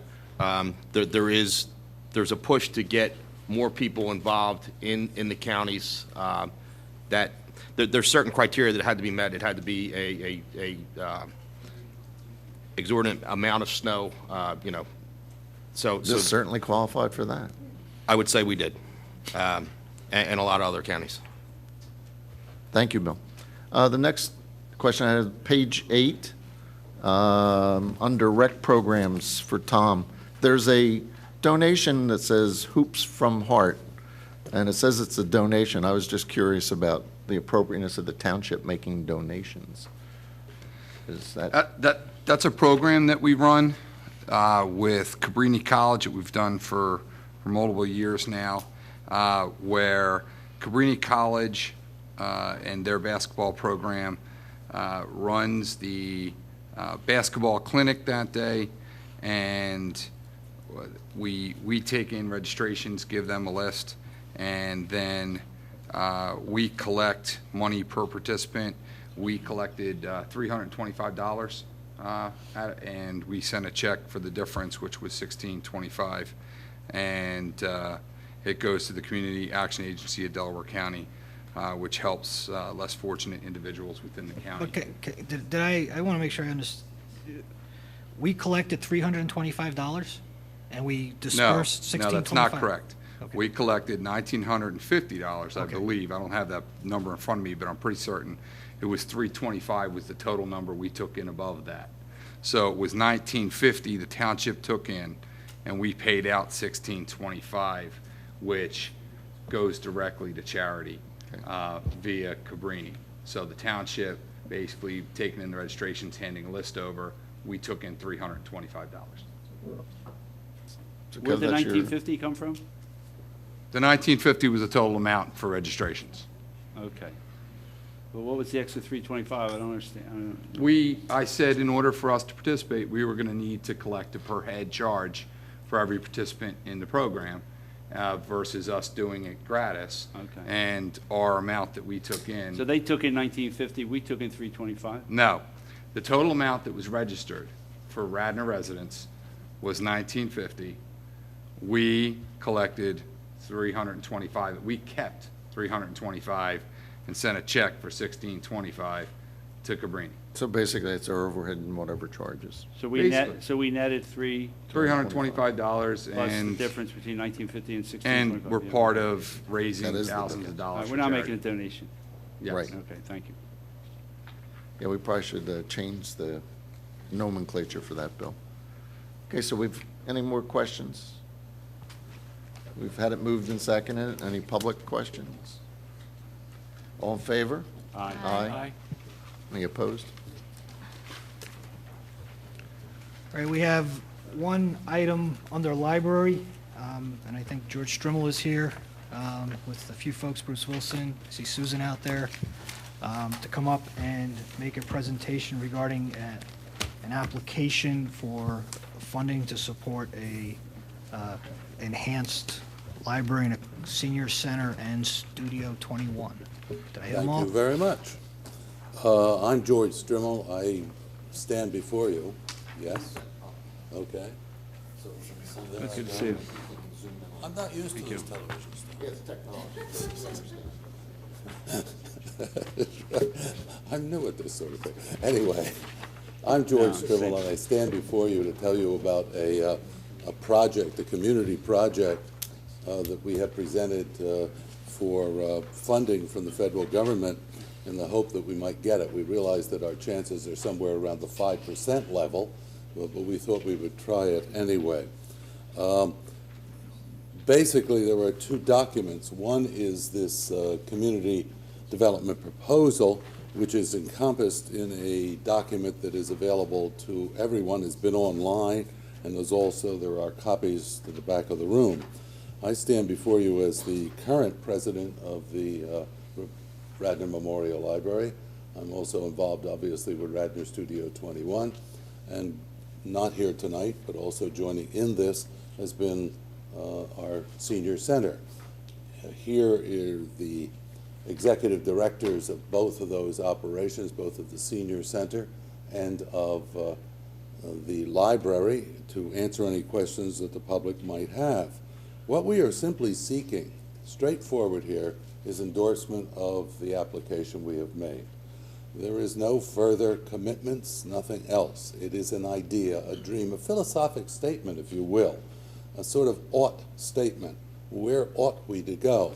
Back some months, years, time dims, you can remember there was a plan for this particular part of the world, which would have put something like 120 condos on there. Well, obviously that did not meet with any great response, and so later on, a few of us said, well, what could we do here, looking at the long-term needs of this community? And that's really what it's all about, the long-term needs of the community. Our library, built in 1980, 79, 80, has its own physical problems. The senior center is in what used to be the teen center up at the railway station with insufficient space. Okay, what can we do here? And also, what can we do for the traffic? Now, the other party in all of this is the Keating Project Development Corporation, which represents the post office. Keating, when they first came to you, was in the development business. They are no longer there. They have been purchased by a company in Boston and are now simply in project development and helping projects. So we went to them and asked, well, could we use all of the work you've done, the engineering work, and come up with something new? And with their pro bono help, because it's all been pro bono, we came up with this plan. In this plan, the post office would remain exactly where it is and where it was since James Farley was Postmaster General under Franklin Delano Roosevelt. That would remain exactly there. That land, that portion of the land does belong to the federal government. Behind it is leased property, and the lease is up in about a year, which is the distribution center. Our proposal, the idea here, is to move, and that's what the post office agrees with, is to move all of that out of town, out of the center of town. No more semis coming in, no more 43 trucks leaving here to go out to as far away as Chesterbrook, and freeing up all of the space around for parking. In addition to which, we take the library, which is now here, and build a new library over here, and that would be accomplished. And actually creating, in all of this, just on site, something like 25 more parking spaces than there are in this day. The township owns the majority of the property you see in front of you. It would take some acquisition. The total amount here would be something around $19,500,000, which happens to be exactly what we have asked for in our application to the federal government. Is that a dream too far? Well, we think this is the time to dare to dream. Why not? This may be 5 years from today, but we can see a better use. We're not putting any residential in here. There is no commercial in here. This is part of an enhancement of a civic center for the town in which we live. And we think that's important. We're not going to stop thinking and stop dreaming. We're going to continue, and that's really what this is all about. Is it possible? Absolutely. Is it probable? We don't know. In addition to all this, there will be funds necessary for moving the post office. Where to? Well, somewhere else leaps to mind. Some of that may be in the town, maybe it won't be, and that's the number we can't tell you about. So we have priced the entire project at a high number, which may come in significantly lower. We are asking only that the township, the commissioners, and you representing them say, gee, this is an idea worth pursuing, and endorse it. There is no further commitment. This is a beginning of the road. It is not the end of the road. We expect that those of us who have spent time working on this will now take in others and hear from them. We want to hear from the rest of the community. We want to hear from people who say good, bad, or indifferent. Is this the perfect plan? We think it's a good plan, but we're always open, and this is where it begins, and it begins with your commitment. Your endorsement. That's it. Notice, we're not asking for funds, nothing of the sort. At this moment, we think we can raise the majority of the money that is not in the stimulus plan. What happens if we don't get that? Well, there's always a plan B, but that we'll leave for later. Any questions? I have a quick question about if indeed we did get this grant, federal grant, could the municipal match be the land? I mean, without actually coughing up Well, cash? obviously, the land must, the municipal match must be the land. At the end of the day, we're talking about municipal buildings here. The senior center is a municipal building. The library is a municipal building. So at the end of it all, these are all municipal buildings. And obviously, there is acquisition necessary because the sorting portion must be acquired from outside firms who own it, as well as there is a building called the apothecary building in here that would have to be acquired. So there would have to be 2 acquisitions. That's not the majority of the space. All of this in here is all community owned, and obviously the post office is not going to move. The post office remains. This is a positive, at least we think so, a positive move for the community. Creates more parking and creates a true civic center because it can link up with the gym we were just talking about across the street and the middle school and the rest of our area. We also, and I'll put on my hat as a member of the American Legion, we also take the War Memorial, the memorial down here, so important, and actually enhance it, leave it where it is, and make it better. But George, I don't think you answered Elaine's question, and Yes. I'll try asking it differently if I don't do a good job. Correct me. I think she's operating under the premise that often with these federal fundings, it requires a local government match. It does. And what she's asking is, can our match be the value of the land on which these buildings are, or do we have to actually come up with cash out of pocket? We would hope we would not have to, because I'm the taxpayer also, so I hope we would not have to come up with that match. That is not.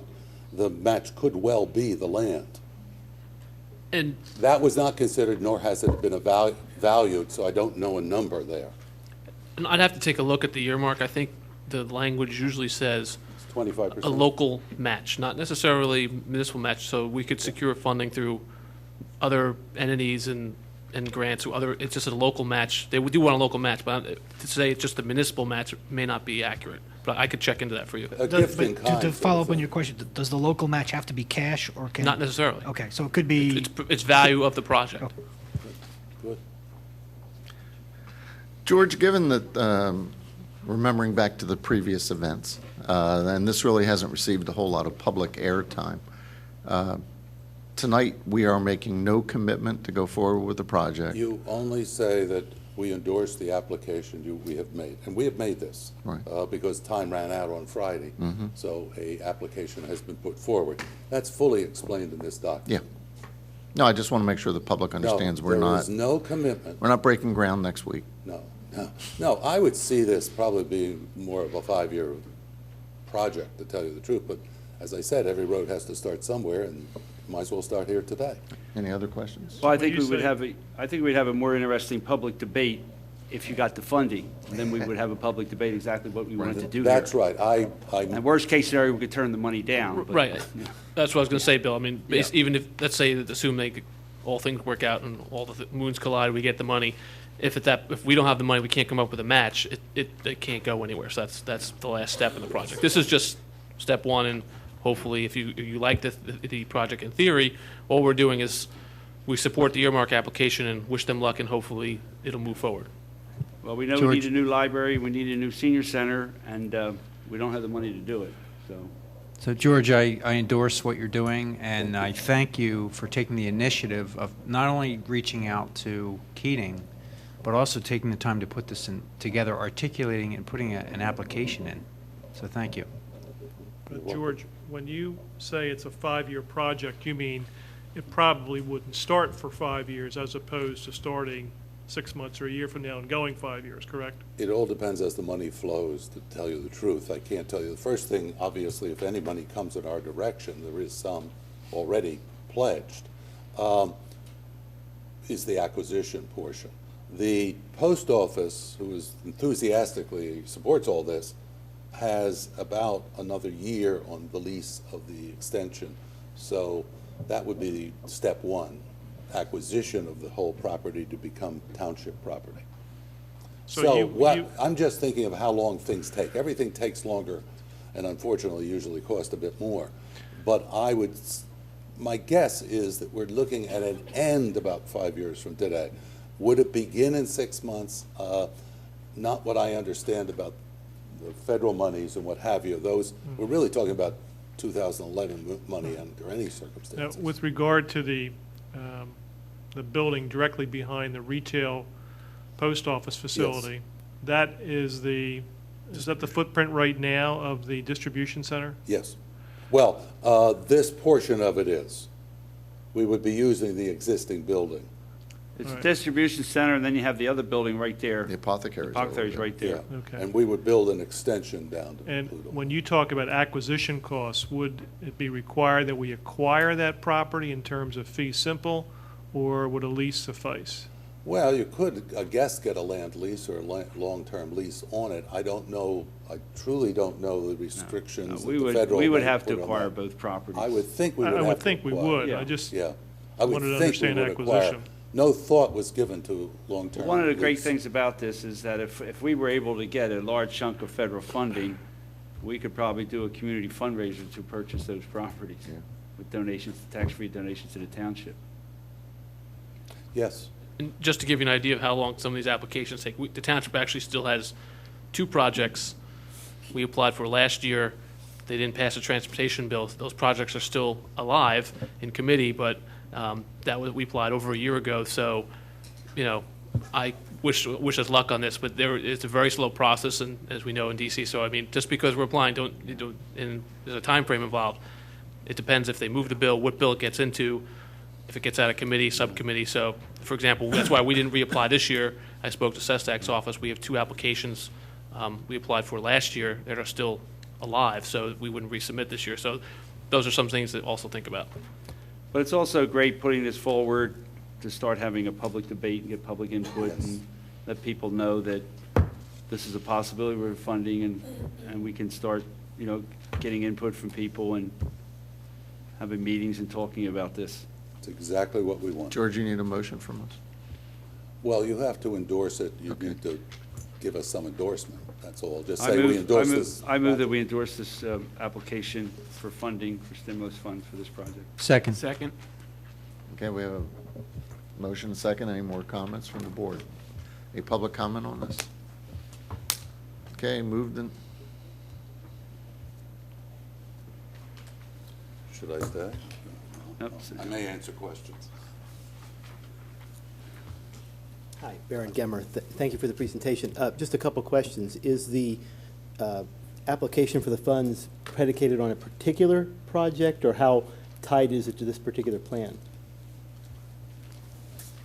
You'd have to ask the federal government. This is the plan we had submitted as a concept to provide this kind of service and build our own civic center. But this doesn't necessarily mean every door will go where it's shown. No, I understand. And are we waiting for the answer for the funding, or when would the public process start, and what form will it take?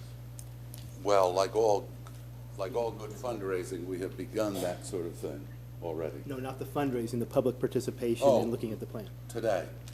Now, this is it. Let's go.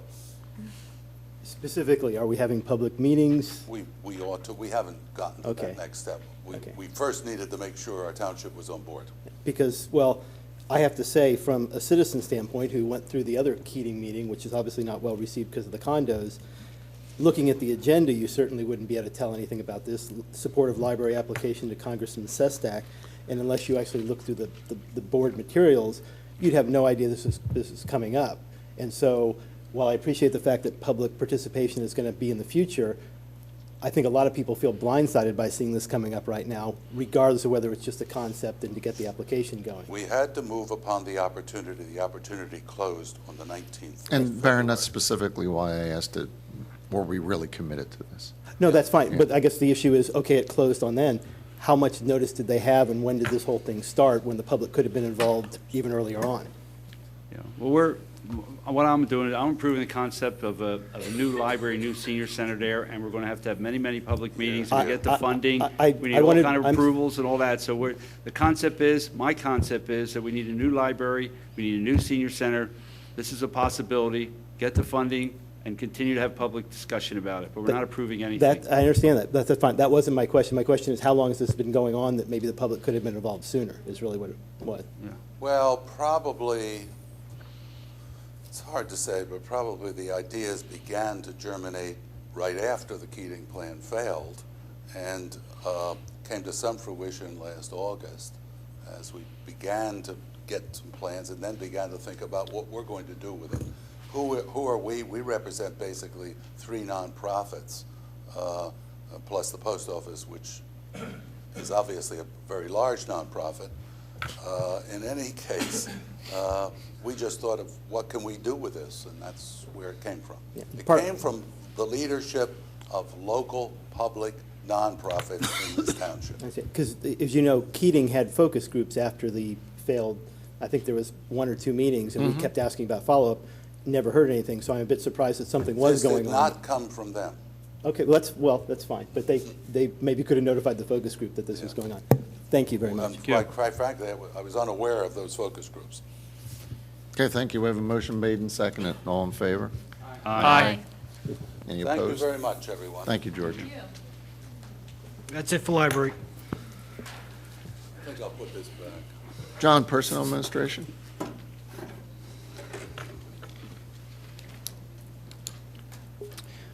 First up, we have an announcement of 2 vacancies on the Citizens Communication Council. If you have an interest in serving on the Communication Council, please send your letter of interest and your resume to the attention of Bill Martin at Radnor Township at 301 Ivan Avenue, Wayne, PA 19087. Second up, we have a discussion. I'm going to have Bill Hagan explain to us. This is a salary adjustment for the Public Works Supervisors. Bill, could you just give us a little introduction on this item? Sure.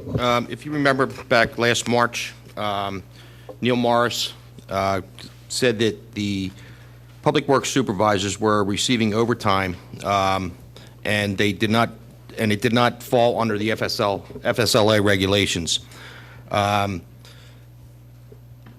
I believe it was John Fisher, Tom Masterson, myself, and Bill Springler were supposed to sit down. This has been an ongoing issue for over a year now.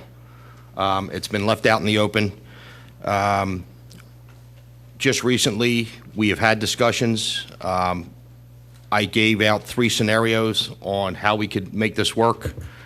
I think that the board decided, after looking at the decisions, that if I could find funds in the budget that were budget neutral and not a cost to any more additional cost, and if it was doable, that we would work on getting this done. I believe the reason that the third suggestion was taken was because it defines the budgets. It takes the guesswork out of overtime. I mean, for instance, this past winter, had those supervisors been in at time and a half, I'm not sure what your bill would have been. I don't have those hours logged. I mean, I have the hours logged for the storm. For instance, both of those last 2 storms were probably 30 hours apiece per man at time and a half. You can do the math. This way, I have the participation of the supervisors that I need in the field out there with me during emergency situations. It is budget neutral, and also it's defined. Come the first of the year, the number that's in the budget for these supervisors. And not having the overtime takes the guesswork out of it.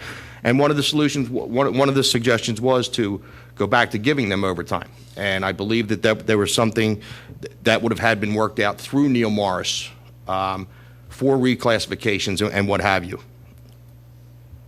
Okay. Well, so in essence, we're looking at employees that were salaried, that were getting paid overtime to compensate for the incredible effort that they put in. And this is a way to compensate them and stay within the FLSA guidelines. So instead of paying them overtime, we're going to pay them an increased salary to cover that. And in general, it's a good way to protect us from the variances that we see in salaries and overtime. And For I wanna- instance, in the last couple of weeks with the huge snowstorms and whatnot. I want to also add, too, that when the early retirement took place in 2007, there was a salary path that was put out that was aborted within the first 6 months. And I'd say three out of the 5 people that that I'm looking to secure for them here were in the union, and they had representation. And they took their jobs with a reasonable reliance that they'd be compensated like their predecessors. And there was a set salary schedule that was put out there. It was based on employee evaluations and percentages mid-year and first of the year raises. And like I said, that was aborted in the first 6 months. And I'm trying to put keep my supervisors where I think they need to be. I need them out in the field, and I worked hard on trying to come up with a solution that would work and still be budget neutral. Okay, Bill, I want to thank you and your staff for all the efforts, especially you for working on this issue and getting this figured out. I move to approve this salary increase as stated in this memorandum because I think it's all reasonable. I think it makes sense. I think it solves a problem that we've been dealing with in Public Works with the staff not getting paid appropriately. And I think the fact that it's budget neutral makes sense to me as well. So. Second? Can I just ask, Bill, the way I've processed this, and just tell me if I'm inaccurate. These individuals that we're talking about here were promised certain things by previous management to take these positions, and shortly after they took these positions, those promises were effectively reneged on by them, and we found in the files documentation to imply that these promises were made. Is that? That's correct. Right, and so you've worked to support your staff and in a manner that's budget neutral. That's correct. Okay. Yeah, and in the memo I have presented to the board, we'll have to come back to you at the March meeting to a budget transfer ordinance from the sewer fund. Moved and seconded. It's moved and seconded. Any other questions from the commissioners? Any public comment? Got to move quicker, Christine. We're going to put a time on. I mean, I sent you all an email about this with the new schedule, so it's not a surprise that I'm here, to talk about this How particular. come I didn't get the email? Honey, I send the emails out to you. I don't know. Well, I promise.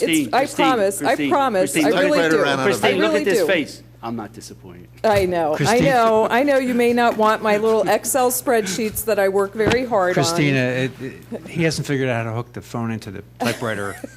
I'm working with him. Hey. I am. I hit print. I got 84 pages of audit stuff. I was there for like an hour waiting for the stuff to print out. I'll never do that again. on. Okay. I just want to briefly talk about this particular issue, and this was the note that I sent to all of you commissioners this afternoon, that the summary that was sent out that this is revenue neutral was because there was a, Mr. Hagan, I guess, or no, Mr. Morton sent a note out saying that there was a part-time position of $32,000 that Mr. Hagan didn't need anymore, and so therefore he would use that sum of money for these salary increases. These are 5 supervisors, 5 supervisors who are currently making between $57,000 and $82,000 a year, and the salary increases to go to $71,000 to $92,000 a year. The average increase is 15%. So they're getting anywhere between $9,000 and $13,900 increase. I think that's astronomical during a time that we're supposed to be saving money. We have all sorts of debt. I think that's astronomical. And if they were promised money by Mr. Bayshore or any other person, well, there's a lot of things that were promised by Mr. Bayshore that were not right, and we all know that. This is a time, we just had the Kreutzberg Center talk about how people had to have layoffs and there were cuts in staff.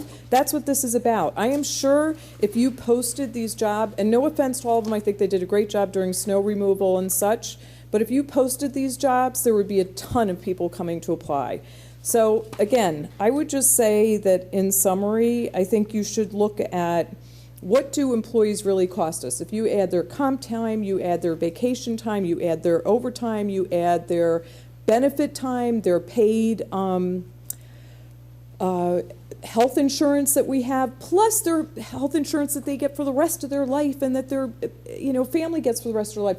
These are not low-paid people. It used to be you're low-paid when you're a government worker and you get great benefits. Well, the Neil Morris report stated very clearly people aren't low-paid in Radnor Township. They are very highly paid, and that the benefits are astronomical and that they're not in keeping with the normal amounts. So while these I'll assume they're all gentlemen who we're trying to get these raises for. I think there should be a little bit of a reality check. And the way it was presented, I thought was really disingenuous because they averaged in those salaries, but then they included 2 people who weren't even getting salary increases. So I didn't think that was really respectful of the public. Do you know what I'm talking about?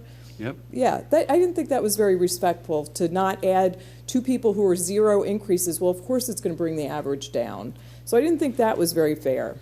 So I don't know how you guys feel about this, but I took the time to do a new Excel spreadsheet to show you that it's truly a 15% raise, that these people are getting double raises on top of a bonus, and now you are forever giving them that salary increase. So they were getting overtime and they weren't legally supposed to get overtime. I mean, I'm sure most of us are at that level being supervisors. Now, hang on. I just want to clear that up. It's not clear that, okay, they are salaried employees, but not necessarily exempt employees. Okay. So we have a classification issue here in play. I also want to point out that, look, it seems like a big increase, but if you look at the cost of the overtime, even if you back out those numbers, I don't have it in front of me, but it's very close. So you're a 5-year, saying they don't now hang need on, that. the 5-year, what I'm saying is the 5-year overtime average is $42,000. And the change in the increase is $35,000. So this is actually less than what we're paying now. So not only is it budget, quote, budget neutral, but I think it's a reduction in cost by a couple $1,000.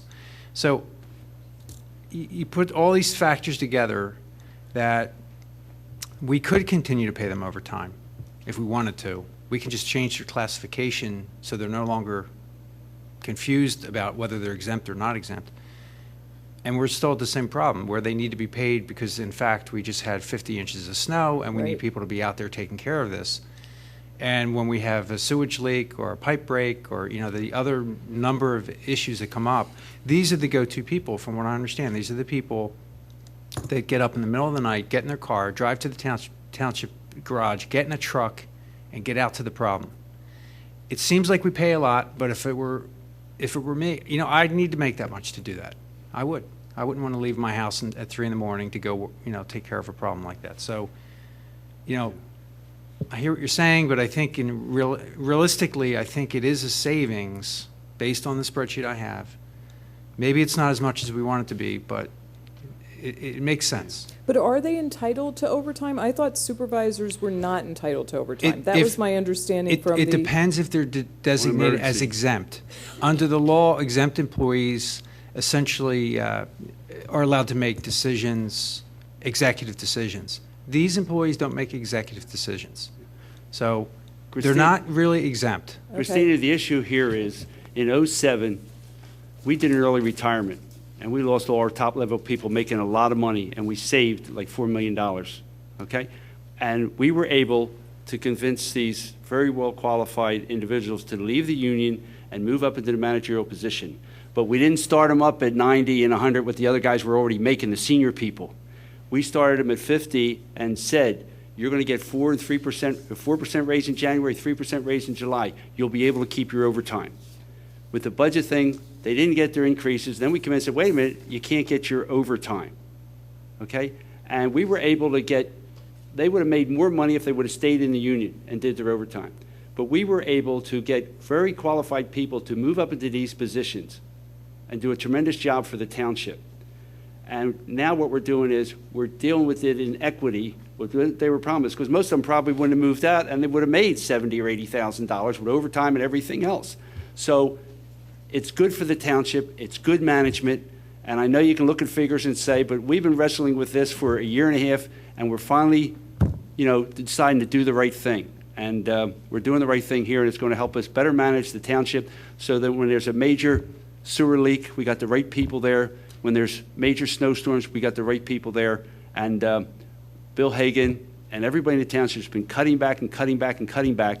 And to do that, you need people to step up and do more. And these people have stepped up and done more, and they deserve this, and I'm proud to vote for this tonight. I'd just like to add that, we all share your concern about spending more money.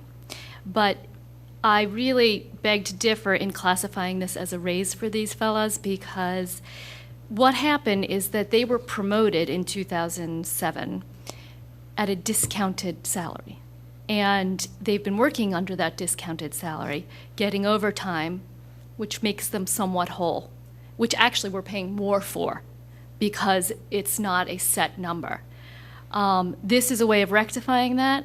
When we were trying to figure out how to make this work, it was very important to us that it be budget neutral. And hence the money from the other fund being transferred over. It's not as if that, we found this extra money and let's find a way to spend it. We asked, scrub the budget and find money to make this budget neutral, or we can't do it. So I just want you to know that we are very cognizant about the effect this is going to have. But these are extremely qualified, professional. They are not overpaid. They are not. They are the people running our township. They're the people, the supervisors. They're professional. They do a fabulous job. We're very lucky to have them, and we should pay them fairly, and this is our way of doing that. And I appreciate what you're saying, and I don't actually disagree with the rationale, and it's nice to understand what's behind it, and I do appreciate that.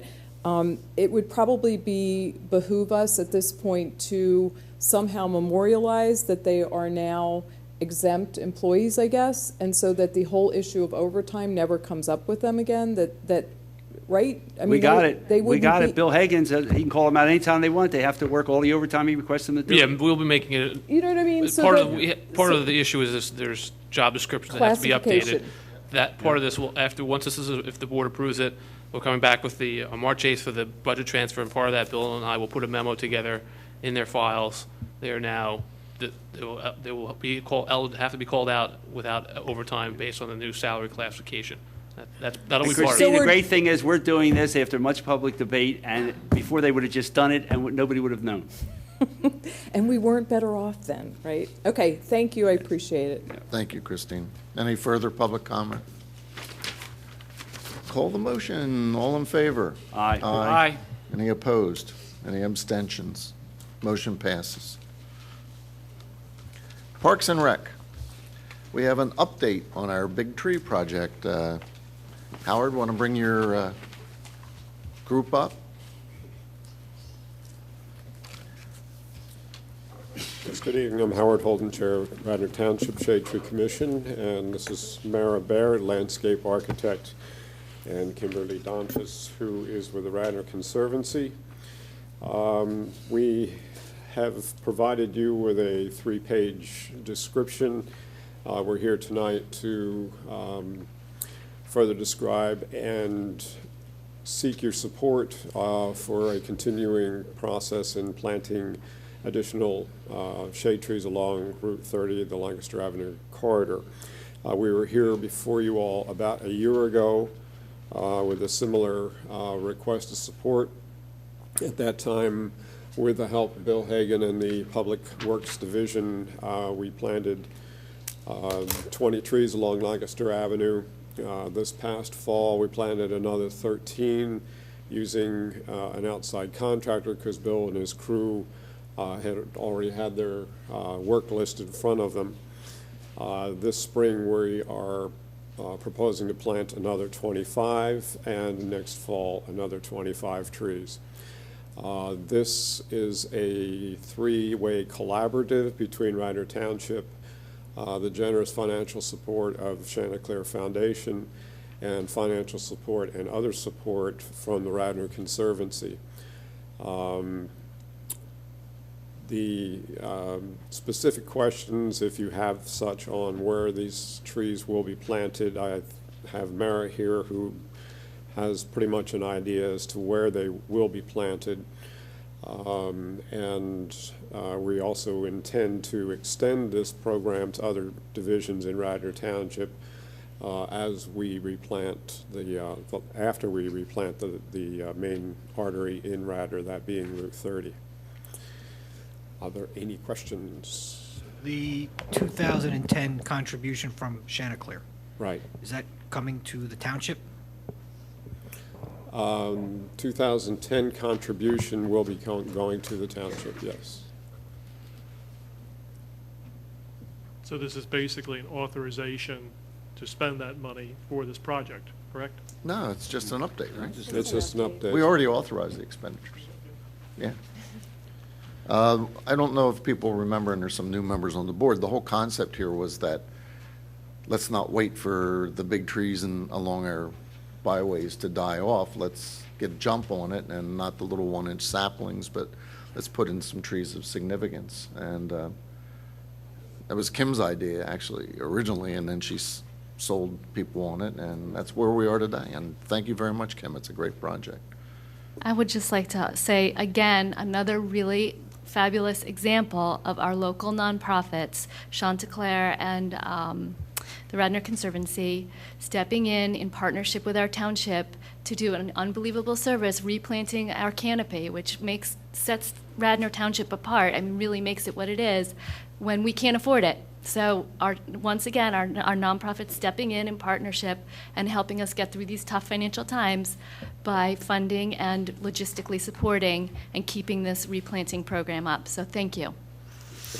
Thank you. We appreciate it. Can we just I just would like to thank Bill Hagan and the Public Works Department for their support and effort that they've put into this, because they have been, and also Matt Bauman and Tom, really helped us keep this going and have been an invaluable source of information for us throughout this whole process. I just want to acknowledge Mara Baird, too, who has been involved in so many projects along the Pike, the Bellevue Park and Walk, Luella Court, that area, right between Lancaster Avenue and the court, the Bill Spengler Memorial Park. That's Bill Spengler and Mara Baird, because we both had to stand in front of John Nagel and Kevin and put up with their stuff at the Park and Rec. And we made it through, didn't we, Mara? And other projects which Mara has done, which it's very nice to see the consistency, and you have certainly a tremendous wealth of knowledge about what's already going on, and kind of see it as a continuum. So thanks for your continued involvement. Thank you. Thanks again. Just one follow-up. This isn't really pertaining to this project. This project is for planting along the right-of-way in public lands or at, certain business owners who have given permission. If you are a landowner sitting out there watching this show today and you are interested in participating in getting some new shade trees planted and contributing to our canopy, there is a program, I just got this in the mail today, from the Radnor Conservancy on next week, March 3rd, at the Windsor Room in the library. Everything you need to know about planting trees in your yard, so you can be a part of this new big tree project yourself. So, just wanted to mention that. Okay. Thank you. Thank you. Thank you. The next item is the award of the bid for the Willows Cottage Energy Grant Construction Manager. Tom, you want to walk us through this? You have before you a memorandum from myself, Melissa Kahn, and Dan Malloy. It's the awarded bid for the construction manager to oversee the renovation of the Willows Cottage as per the PA Energy Grant bid. Bids were opened on Wednesday, February 3rd, in the presence of Melissa, Dan, and I, with the purpose being to hire the construction manager. As you recall, we received $244,000 grant from the Department of Protection. The funds from the grant are to insulate the cottage, exterior walls and ceiling, replace the windows with energy efficient ones, and to install a geothermal heating system, including necessary wells. The construction manager is responsible to oversee the day-to-day activities and to ensure the work is done specified in the three contracts noted above. Construction manager is also responsible to document the activities so this information can be forwarded to the Department of Energy as detailed in the grant. After interviewing the two low bidders, it was felt that the lowest bidder did not meet the minimum specifications. Specifically, the bidder appeared to be unfamiliar with the bid documents and the requirements in those documents. He also had no previous administrative experience and was not familiar with the daily reporting required by the DEP grant. Funds for this project are within the budgeted project, and funding will be received from the grant proceeds to pay for this item. Therefore, it is recommended the bid be awarded to the second low bidder, Rick Belber Construction, Inc. of Devon, PA, in the amount of $19,800. And we're happy to answer any questions. Move the in accordance. approval. I have, I'll second it. Tom or Dan, it concerns me a little bit. And I don't really know enough about it. I'd break this up into sort of three groups. You got Belber and Brandywine, Brandywine you've kicked out because they're low, or not qualified, excuse me. Then you got Faithful, Modern, and Constructionomics, which kind of, for argument's sake, came within the same range. And then you got these other three guys who are very high. Efficient. Why? To what do you attribute the significant variation in the bids? Based on the discussions we had and when the bid specifications were getting put together, the job itself is residential in nature, even though it's a municipal project that we did have commercial folks bid on. And I think that that shows some disparity there, and that's a specific reason why. You also had to look at the job and break it out as far as estimating number of hours you would have to be on site and available to deal with the different trades. And with that, it was felt that it was not something where someone needed to be there 8 hours a day standing there, but you needed to be coordinating with the trades, be there, checking in, and I think that creates some of the disparity as well. Anything else? Are we confident that Belber has the right skill set to do this? He was de-scoped by myself, Melissa, and Dan, and upon going through that process and checking references, we were confident that he can perform the job. And in the event he is unable to do that based on, lack of familiarity, whatever reason. No, he's got to provide a bond. Okay, that was my question. What's the implication? It's So- required by the grant that all these people are bonded. So if he can't perform, does he provide a bond, though, at his price? Yeah, it'd be 100% of his bid price. So if he can't perform at his price, say we have to go out to one of these other guys, we have to make up the difference? Because he's only bonded at 20 grand. So if we go up to, if he fails, we have to go to Faithful. We have to make up. I believe the bond, the bondholder would step in and perform make the us services. whole. Yeah, they if we provide keep had us, to do that. so they'll hire somebody else, and they either have to find somebody to do it at his price, or they basically take a loss on completing the project. That's correct. Okay. Also, I want to make sure I understand the context of this. This contractor will just be overseeing other subcontractors that we have yet to receive bids on. That's So, correct. this is not that complex of a public works project that I have any concern. I mean, we're going to be bidding out various parts of this job to HVAC contractors and whatnot. Those contractors generally don't really need a lot of oversight to begin with. I'm pretty confident in this. And Tom and I will be meeting with them result. bi-monthly, so that's part of the bid documents, is that there's bi-monthly meetings on site. And Dan, you're comfortable with this price, aren't you? Yeah, we really, as Tom pointed out, this is not someone who has to camp out there all day, every day. This is somebody who's unlocking the door in the morning, making sure everybody shows up. He has to take photographs of the construction work as it progresses, document who is there on site from each contractor, and that has to be submitted to us so that we can forward it on to DEP as part of the grant. Certified payroll, weekly reports, So it's those type of activities that the gentleman performs. Dan, what's the construction cost? Do you have a budgetary number? Well, we think it's the 244. Well, it's actually, it's about 270 was the total bid because of matching. So, Okay, so the construction cost is somewhere around 270? Well, you take the 1980 Total out, that's project. part of it, you So know. the construction cost, somewhere around 250? yeah, It's somewhere in that range, And yes. so that's an appropriate number for that size project. size project, Yes. right? And then this note where it says he has no previous admin experience, does that mean no admin experience with a DEP type project? Yes, that's what we were referring to. So it's a construction manager that had done some construction management, just not the particular type that we He have was for this more a residential builder where he contracted out Right. all the work. He had no employees. He built homes, but he used all contracts. Very good. And then, John Rice, this is sufficient for us to not accept the lowest bid and move to the second lowest bidder, in your opinion?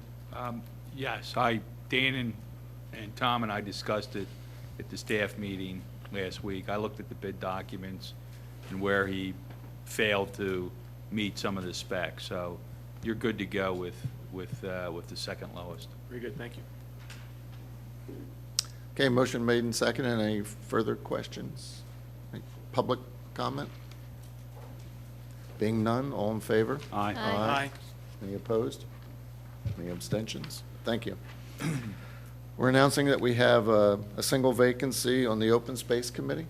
Just one. Public Health.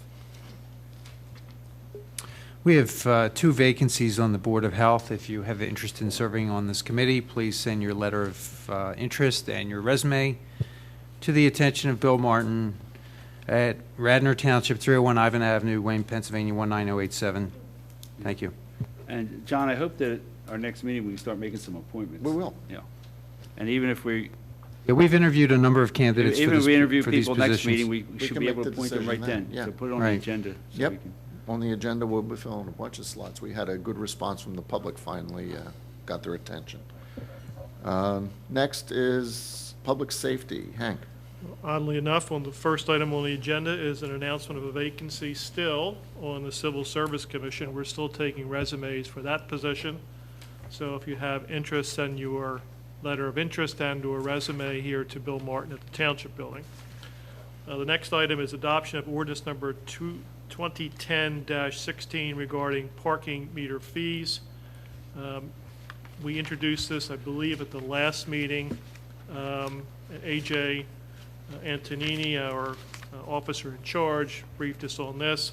Basically, it sets permit parking in various areas, parking meter zones, parking meter rates, and then parking fines and procedures. Is that right, Lieutenant? That's correct. Basically, the only thing that's really changing, except for cleaning up some of the wording and renaming some of the lots, is the increase of the meter fees from 25 cents an hour to 25 cents per half hour. The 15-minute meter rates are going to remain the same, and the late fee is going to go $20 to $25. And it's only going to be an increase as well of $5 from $10 to $15 on the meter fines. The rest of the parking fines are going to remain the same. All right, fine. I move the adoption of ordinance 2010-16. Second? Second. I just want to add that this is still a bargain to get a ticket in Radnor. Now, I don't have it in front of me, but last week we got a comparison study of our surrounding townships, Media, Lower Merion, and whatnot, and these prices are still lower than theirs. So, Okay, motion made and Tickets are no bargain, so. Not at all. Motion made and seconded. Any further questions? Any public comment?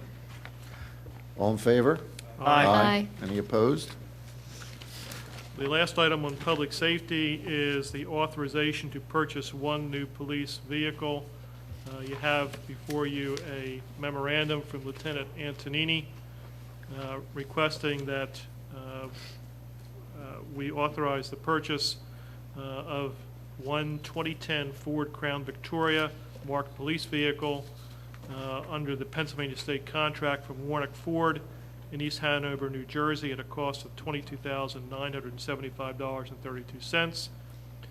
This would be one of 4 vehicles approved under the 2010 capital budget AJ, anything on this?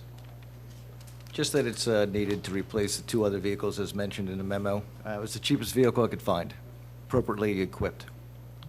Yeah, apparently one vehicle was totaled due to a collision, and another was decommissioned because of the projected cost of repair due to the age of the vehicle. So I would move the authorization. Second? Moved and seconded. Any further questions? Any public comment? All in favor? Aye. That's it for public safety. Hank, I think just as a formality, we should vote to table the ceasefire, and it looks like we'll probably be into April. Should we do that? Yeah, it was advertised for a public hearing All right. tonight, so. And I'll move to table the ceasefire ordinance to a time in the future to be determined. Probably the first meeting in April is my guess, but, Second. okay. Made and seconded. Any further questions, comments? Any public comment? All in favor? Aye. Any opposed? That's it for public safety. Public Works, Bill. Yes, we're announcing the award of a grant for $495,000 for the purchase of a tub grinder. Bill, you want to tell us how you acquired this and what this is going to do for us and how much it's going to save us? Yeah, back in the summer of 2008, this is how long it takes for grants to come to fruition, even when they do. Peggy and myself applied for a 902 grant for a tub grinder. The reason I wanted to get this is right now with the regulations about yard waste recycling, this is like a top machine in the business. What this will allow us to do is process all of our yard waste in-house, make mulch quality material available for our residents. It'll cut our tipping fees. I believe Peggy put together a sheet today for myself. I think last year in tipping fees alone, for yard waste, it was over $7,000. And with having the Wednesdays now during the trash week where it's just brush collections, to pull the amount of those the tonnage out of the regular tipping fees, it's going to be an asset for us. Not to mention the wear and tear on the trucks, taking it to the county site down in Aston or over to Chester to Plant 1 down at Cavanta. We're going to be saving the fuel costs on that. There is going to be cost in running and maintaining the machine, but I think over a period of time, you're going to see quite a bit of savings with this tub grinder in-house. Bill, is it a vehicle that actually goes out into the road? No, this will be a stationary vehicle. You can tow it from site to site.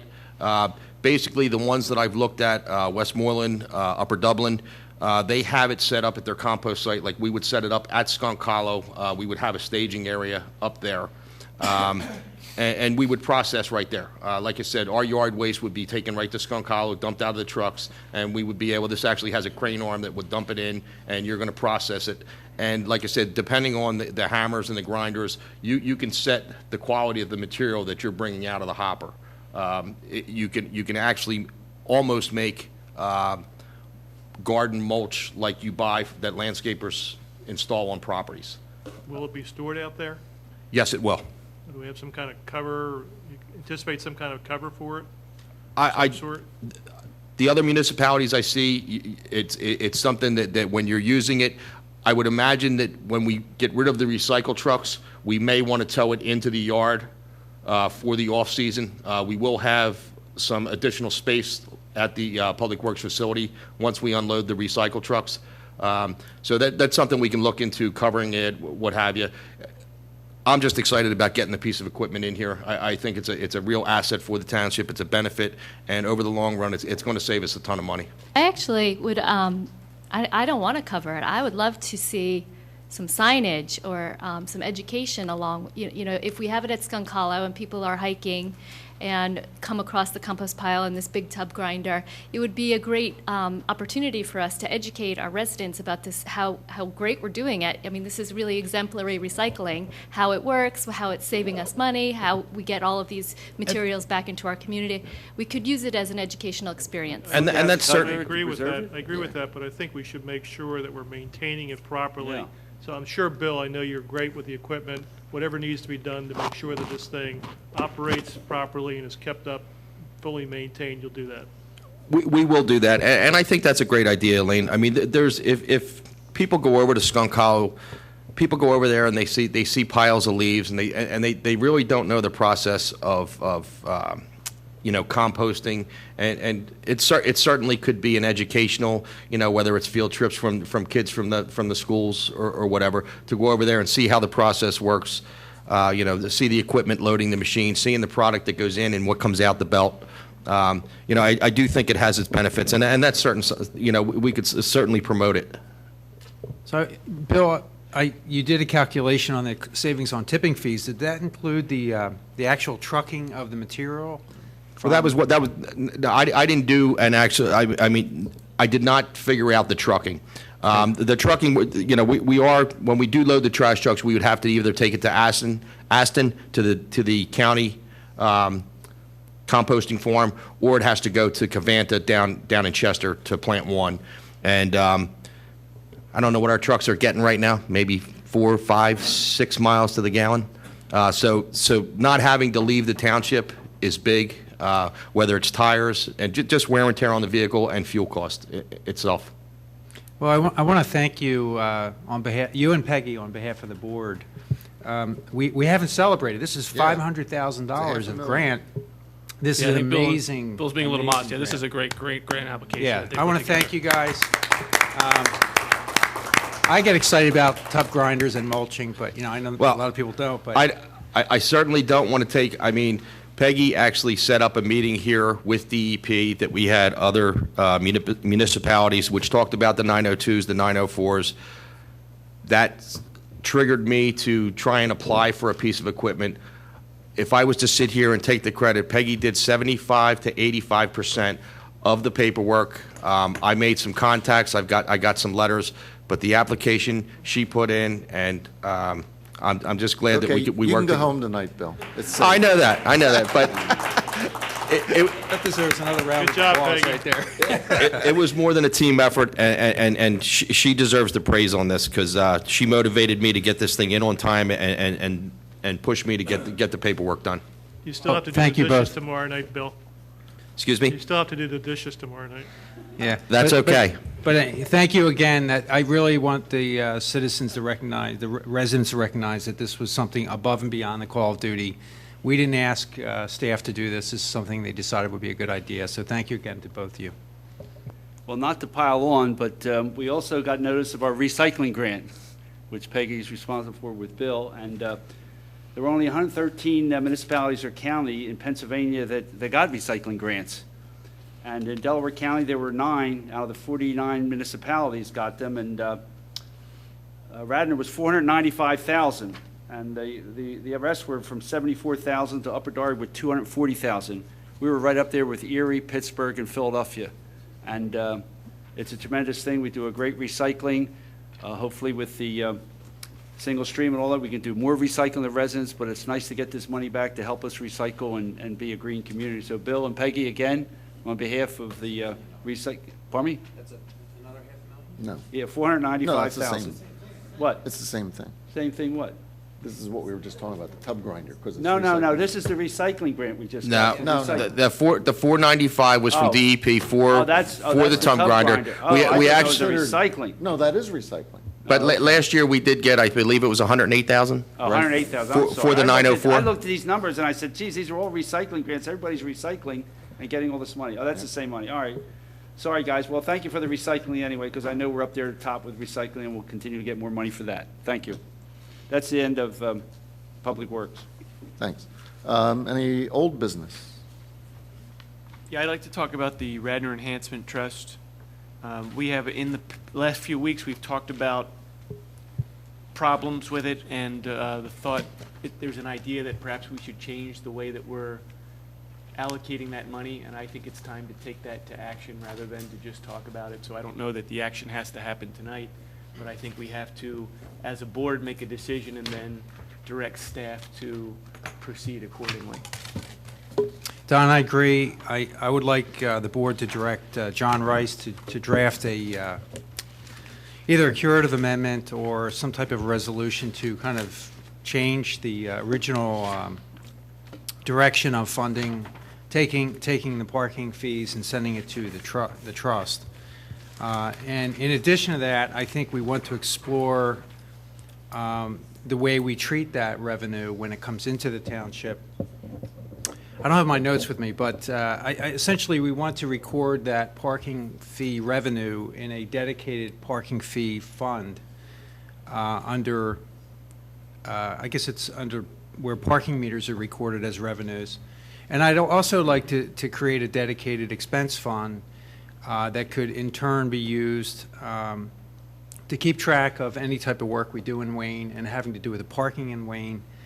And then the third part, which I may not have support on, would be to actually use this funding, all this revenue, as part of a long-term solution to the parking issues we have in Wayne. You know, to date, we've spent about $370,000 in the last 10 years of parking fees to do site amenity work in the area, which has all been great. I think it's important to do that, but we really haven't addressed the long-term need for parking in Wayne. We're basically relying on a lease that we enjoy, we want to keep, but we really don't have much control over. So I think it would be important to set a goal for funding and try to capture this funding and earmark it. As much as I'd love to bring it to the 7th Ward, I think it does more good in Wayne for the businesses that are paying into the fund. I think it would make sense to earmark that money towards some long-term sustainable goal of creating parking in Wayne. So I don't know how anyone feels about that, but I think at the very least we want to move ahead and have the solicitor draft some type of resolution for us. Well, there's a couple of things here. I think we need to straighten out the way this is treated with regard to the township's books, and I think Bill Martin's out front on that. Yeah, and is already making some changes to that. Yeah, we reflected that in the document you had tonight. If you look under grants and other gifts, Karen and I added, we called it Radnor Enhancement Community Trust RECT. You'll see that we made it a specific revenue item, and if you go to the expenditures under other for other agencies, the expenditure out. So that's been handled. There are no further transfers will be taking place until the board makes a decision on what they want to do with that money. So internally, we've already made some of those structural changes, and now it's really up to the board how you want to proceed going forward. The second item is, I think that the Radnor Enhancement Community Trust has been a wonderful public-private partnership for the township, particularly for the Wayne business community. And when I moved into the township back in the mid-'80s, Wayne basically rolled up its sidewalks at night, and now it's got a very vibrant, energetic nightlife, as well as some very good retail shops. And I give a lot of credit to the Business Association and the Trust working in concert with them. So I think we need to have the discussion, as part of the discussion, the place of the Trust going forward. I certainly think that they've done some tremendous work, and we should continue with them. The third item, and I think John alluded to this, the sustainability of parking going forward, that to me always means a parking garage or some other structure. We've been talking about that for many, many years, and have actually, I've been involved in probably 2 or 3 efforts to review that to see whether the community wanted it or not. Before we go down that road of dedicating any of this money towards such a structure, I think we need to have a very good, long, hard public debate on whether or not the business community and the surrounding residential communities want to do that, because you're going to change the look of this township and its signature town, Wayne, dramatically if you do that. I mean, look around and see what they've done in Westchester, in media. Even a simple 2-story structure in media changes the look of that downtown area dramatically. And that's going to be a very significant policy decision that this board and the future boards will have to make before we go down that road. So I just want to, make sure that everybody's perfectly aware that that is something that has to be discussed long and hard before we make any decisions. I'd also like to add that in my short tenure here so far, every single conversation I've ever had with anybody from the Wayne Business Association at meetings, in the grocery store, has always been about parking. I mean, that is the #1 issue. I don't think anybody can take issue with that. So to the extent that the Enhancement Trust at this point addresses a different issue, beautification or site improvements, I would like to see us revisit that that goal, because it seems as if maybe times have changed and we really need to redirect the efforts. And given that it's very, very broad consensus that we need to deal with the parking problem, to me it's logical that that would be how we steer that trust if we decide to keep that trust, as a working entity. I don't think we're going to have funding right away anytime soon to do anything drastic on the parking front. So we have plenty of time to decide how to tackle that problem. But I do think it's ripe. The time is ripe to redirect these efforts, and to the extent that we are going to continue to take revenue from parking from these businesses, I would like to see us make it more even to the extent we can, and to start a conversation with the WBA and with the trust trustees, and start to think about what the goal, how we should change the goals of that group. I would just like to react to at least one word you used. I think there's an acknowledgement that there's an issue regarding parking, but I don't know if there's a consensus as to how to deal with it. And I think what Hank was getting at is, and I don't have an opinion one way or another, but do the residents of Radnor Township want a 2-story, 3-story parking garage sitting where the train station is? I don't know that there's a consensus on. I don't think there's a not clear- consensus on what to do. I think there's a consensus that it's an issue we need to address. I just want to make sure everybody understands that there is no clear demarcation between the residential areas that abut the business community, and you see this in Garrett Hill, John, I'm sure, and it's very, very important that the residents, the people living in North Wayne, South Wayne, et cetera, are part of that process and have their voices heard, much like they did in Garrett Hill. Right. Yeah, I was careful in choosing my words. I didn't even say parking structure. There are a lot of options here. I knew what you were thinking. No, actually, I was thinking more in terms of when you have options. Maybe it is a flat parking lot, that exists. Maybe it's purchasing that lot. So there are a lot of options, but they all, options don't exist without money. So if the board is in full agreement, I'd like John Rice to go ahead and draft a resolution to basically end the practice that we currently have, which is invoicing the business owners for their parking and making it payable to the trust, but have it payable to the township. Those funds, when they're received, be deposited directly into township funds and accounted in our budget. And I guess at this point, that's all we need to do. But Do we actually need to do that, Bill? Or have you corrected all of that? We've already corrected it on the budget to reflect the revenue and expenditure. But I think the part about the checks, if you look at the ordinance in 2000, I think they did say in there, I don't have it in front of me, making checks payable to Radnor Enhancement Community Trust. So you will have to change that language. yeah, that's the curative part that I'm referring to. We have to change not only from a resolution standpoint, but also from when we actually administer this, that that staff understands that they will to mail these invoices and make the check and instruct the payees to make checks payable to the township, and those funds are to be deposited in the township account, not in any other account. As opposed to having the businesses make out the checks directly to the Enhancement Trust and send them there? Correct. So also, don't we want to discuss changing how the money is spent?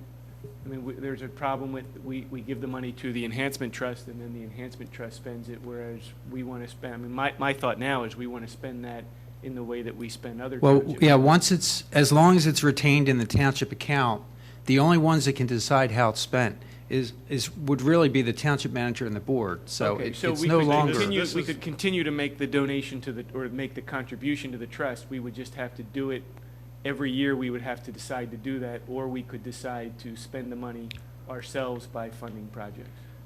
That's true, but I really don't envision, at least from my point of view, I don't envision funding the trust any longer, because anything that we decide to do with that money generally involves a public works project, and because of that, we really do need to adhere to the competitive bidding processes, which involve And putting that's, things at out this to point, bid. that's what I want to see, so it doesn't our advice to the solicitor become much more general, just develop Yeah. what's I- necessary to wait, end the I- contribution to the. You two to are the trust? jumping off Yeah, I too ca- quickly. You're yeah. way ahead of this whole discussion. Yeah. We haven't had the trust in here to have a public discussion and a debate as to what they've done in the past, what we envision them doing in the future, whether they want to continue doing that job or not, or do we want to change the whole thing? And on top of- unless they're coming in here and discussing it with us, we're way ahead of this thing. And All right, on well, top that of makes that, sense. while we are all making assumptions, many of us were not here when that trust was formed, and there may be very good reasons that the way they did it that way. You know, I don't know that there are, and I don't necessarily disagree with you, John, but I'd at least like to hear it from the guys who were involved in the beginning as to why they did it this way as opposed to any other way. Very good. I mean, that makes sense to me, so I'd say that's the next step in this process. I agree. Okay, so we're in agreement on the first step, which is making the change, having John Rice draft a resolution, and having the administrative change of no longer, of instructing the businesses to make the checks payable to the township. But what if in the course of the discussion we have with the community trust folks and whoever else is involved in the discussion, if we decide that we want the checks to be drawn directly to the trust and have them continue their work? I think we're only asking I don't John think to Hank- draft it. We're not Yeah, passing it. why right don't John and I just take, I mean, just to be sure we need to, because a lot of the stuff we've done administratively, only last portion of it is who we make the checks out to.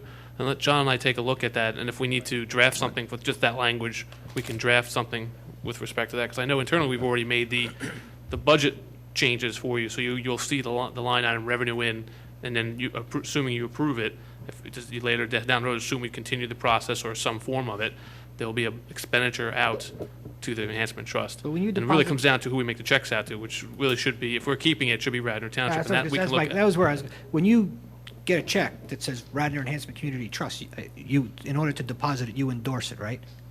Correct. What do you, how do you endorse it? It goes in, and we just stamp with Radnor, any other check we get in, if it's Radnor Township, and it's deposited in our account. Okay. It shouldn't be done the that bank- way. The bank is actually we've been clearing it. stealing this money. Right, the bank is clearing a check. Yeah, we've been over that, yeah, it shouldn't be done that way, I don't just 100% disagree with you. I That agree with you on process, that. in my opinion, That's- needs to end immediately. and it has. It was never appropriate. Those checks should never have been endorsed by the township and deposited into a township account if they were written to, payable to another entity. Right. And there's no way, there's no argument here. That is not appropriate. Now, the They should have question is gone moving to the forward. trust. Excuse They me? should have gone to the trust directly. They should have been mailed directly to the trust. However, I don't think that's appropriate either, because That's a separate discussion. because you have an elected body deciding where the money's going. But that's the But- ordinance that was passed by the And commissioners. I understand that, but from an accounting standpoint, it wasn't appropriate because there's no accounting of the money. John, So I think we all agree with that, and we're going to put that part behind it. Good. I mean, I don't think anybody disagrees on that. part. Okay. The only I just want to make sure we all agree. disagree right now is, disagreement at all, is what do we do going forward? Well, I think that if the ordinance says has to make it out to the trust, we got to look and see if Yeah, we can I'm- change it, make it out to Radnor Township, how we Right. do that, Right. and go forward from there. And in the meantime, we can find out why it was done that way. Yes, Yeah. that's what I think is the next step also. And I do have an email in the MAC with that question. But it might be work, when you say an email, are you asking him to come in and, No, I was asking him for some insight into why it was set up that way. so? are But you- he'll come in. Okay, Yeah, that we might went be out and got some worthwhile large to have. contribution corporation. Right, We right. wanted to use the money to improve the interchange in Lancaster Avenue, and they set up this trust to do it. I hear you, Bill, but just recognize that some of us here and many of the Yeah, no, I residents of the understand that. township don't have the long history that you have and, you know, the intimate knowledge of these things, and it just might be a good idea Oh, no, to it is a have good a idea, sure. refresher for those who aren't close to it, so that they understand But there the- was a the logical logic. reason why it I was don't set up. disagree. I Yes. certainly We just assume there need was to a know what logical that is. reason. Yeah. I hope there was a logical reason. Yeah. Okay, any further old business? New business, I'd like to mention, I don't know how many people have been paying attention to this, but Aqua's in for another rate increase. It's 11.8%, and they got a rate increase about 2 years ago. And then they got an automatic rate increase this year of 7.5% for their distribution upgrade project. So there's like 20% right there. The good news is there's actually going to be a hearing right here in our building is one of the regional hearings. And it's on March 3rd at 1 p.m. We did put it up on the website so people can see about it. And I would encourage anyone who's interested in where their money's going to come in, because I've written a letter to the PUC myself about this. It just seems so outrageous. Thank you. Other?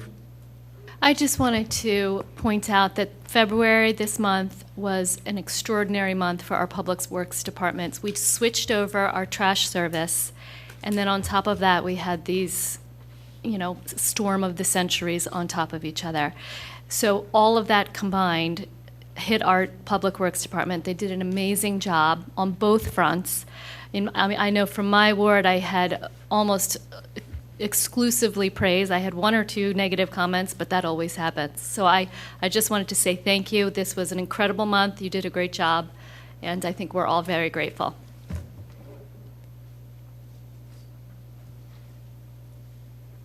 Any further new business?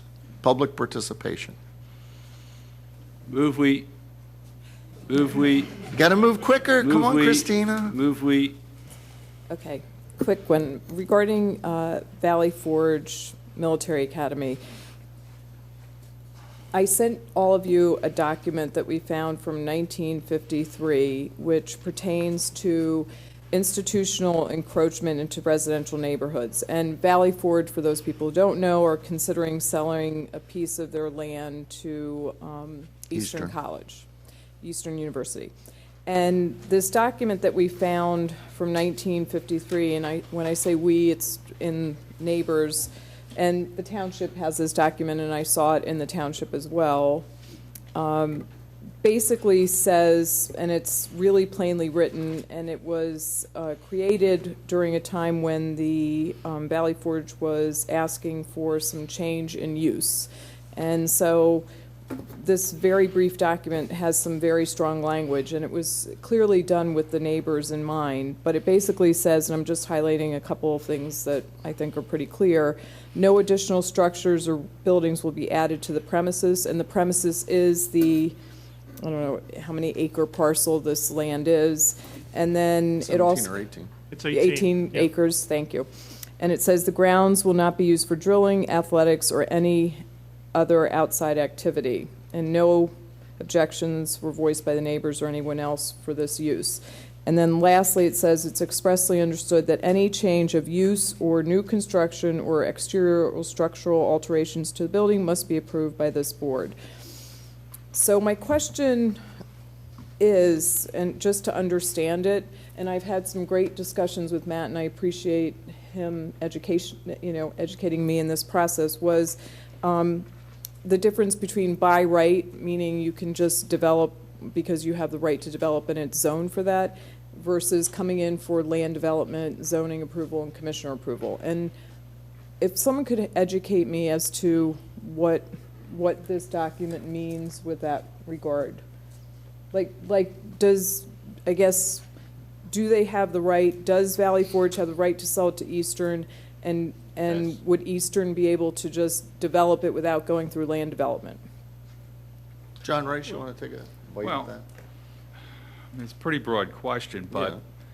Also, before you start, John, as I emailed you back, Christine, this is going to be a very complex thing, because there are future actions after 53 which seem to be in direct opposition to what this document says. But so there's a whole lot of things that really do need to be sorted out here. Yeah, and it whether isn't the town, as simple. right, and whether the township made mistakes by not knowing that this document was around, but then later, Solicitor Blake, referenced this document. Mm-hmm. So this document definitely exists, and then as we've had multiple conversations, then it causes a non-conformity if you split off the document, if you split off the land. So I'm sorry, we need Mr. to Rice. understand all that. Well, I mean, first of all, there's no proposal on that 18 acres at this point. The only thing is proposed, nothing proposed to be built. So we're talking sort of in a vacuum, Christine, to some extent. But you start out that anybody can sell anything. Right. So you have 18 acres. If they sell it off, there's questions regarding how does that impact the existing facility on the north side of the road in terms of zoning, parking, impervious, those types of things. So, that's something that they've got to consider. But until somebody comes in with a plan on the 18 acres, it's difficult to give an opinion, a zoning opinion, as to whether that special exception would make any difference on what they could do one way or another. They would have to get a land development plan filed. They would have to get approval. When a plan walks in the door, Matt will look at the zoning. What's the zoning district? What's the use? Is it a permitted use? It's definitely going to be a land development. If it's a single non-residential building, it's a land development. So all that'll get played out in front of the Planning Commission. So I guess you are answering my question. So what you're saying is, as far as I can. just so I can understand it, so what you're saying is, if Valley Forge sold to Eastern would have to come before zoning, land development, Yes. and Board of Commissioners? Yes. Okay, that is a really important, and can I have that, just because, so we can memorialize this, can that go into the minutes, my question and the answer, so that we know that's just been determined? So we understand that is memorialized. Well, it's been determined to the extent that we have nobody's applied for anything yet. So Right, it's kind but- of a. Well, It's just just- standard rules. It's just giving you Right. standard rules, not special for this place. There's standard. Well, no, I rules. thought if it's by right, you don't actually, if I. Well, maybe every- they'll come in here and claim they have a by right plan. Who knows? By right, if it's a land, by right has nothing to do with whether it's a land development or not. By right just means it's a permitted use. You don't have to get a special exception. You don't have to get a variance for the use. That's all that means. Okay. If you're going to file a single non-residential building, like an office building, a school, that's a land development. And then they've got to meet, and we don't know what is going to be built or even proposed to be built. The land, as I understand it, hasn't been transferred. They're talking about transferring it. We're sort of shooting in the dark to some extent, but it can't be transferred, and then you can't have a building other than a single residential building. If they wanted to put a garage up, that's not probably a land development. But if they Right. want to put up a school or some other type of facility, that's a land development. Right, or like we've heard, a concert hall. That would be a land That development. would be land development. That was really only my question, so I really appreciate it. So it would have to go through land development, which means it would have to be, zoning would then have to check all these documents and make sure that it's a permitted use. Right. Okay, that was my question, and I really appreciate you answering it. And again, I would ask that if that could go into the minutes, because as we go forward, this will just help us to memorialize what's going on with this. And then my second question would be, would in fact I know they also wanted to split off some land and build some houses. Would that cause a nonconformity? I mean, I don't care about building houses. I think that's fine. You know, there were houses there. I don't care. I think that's all fine. Harrison Road. Yeah. What Like- that involves is basically making calculations based upon the existing ordinances, which require a certain amount of parking, a certain amount of landscaping, that is non-impervious coverage, and the staff is looking at all those issues. Believe me. Great. You know, Valley Forge is on their radar screen. We want to be prepared when anything comes in, and they will be. Great.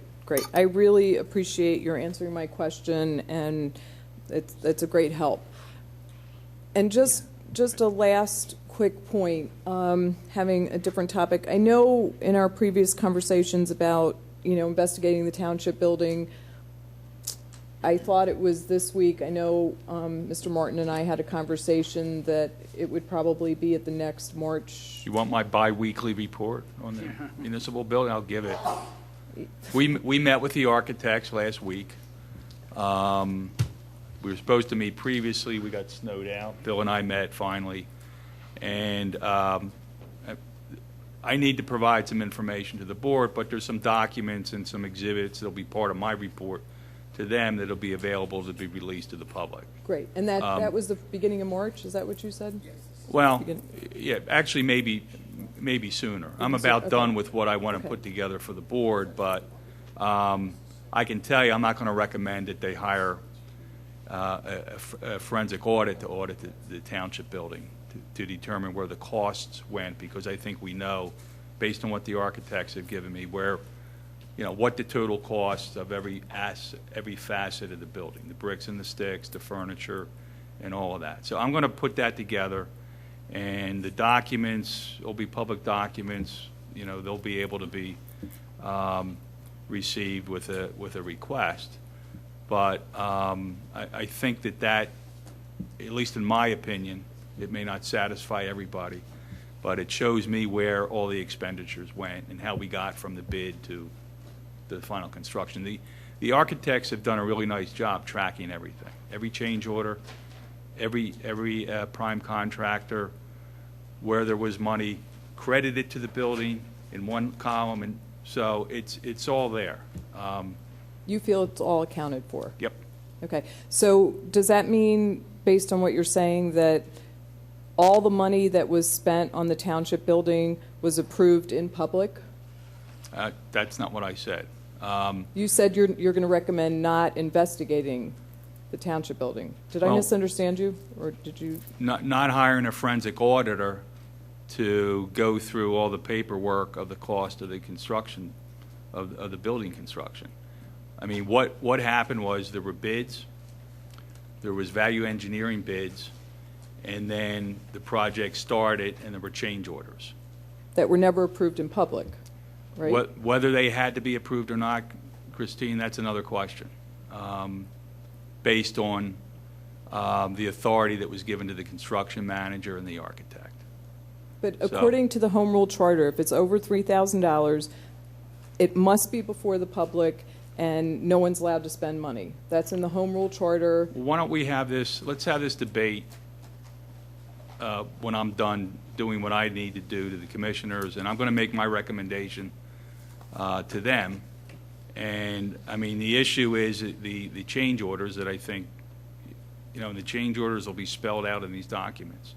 Every change order that was made on every prime contractor, you can see where they were, who asked for them, and whether they were approved or rejected, and how they were approved and rejected. So then we can have a debate about whether any of that, was consistent with the Home Rule Charter.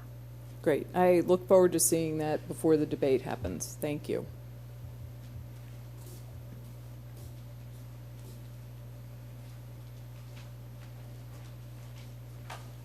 Good evening.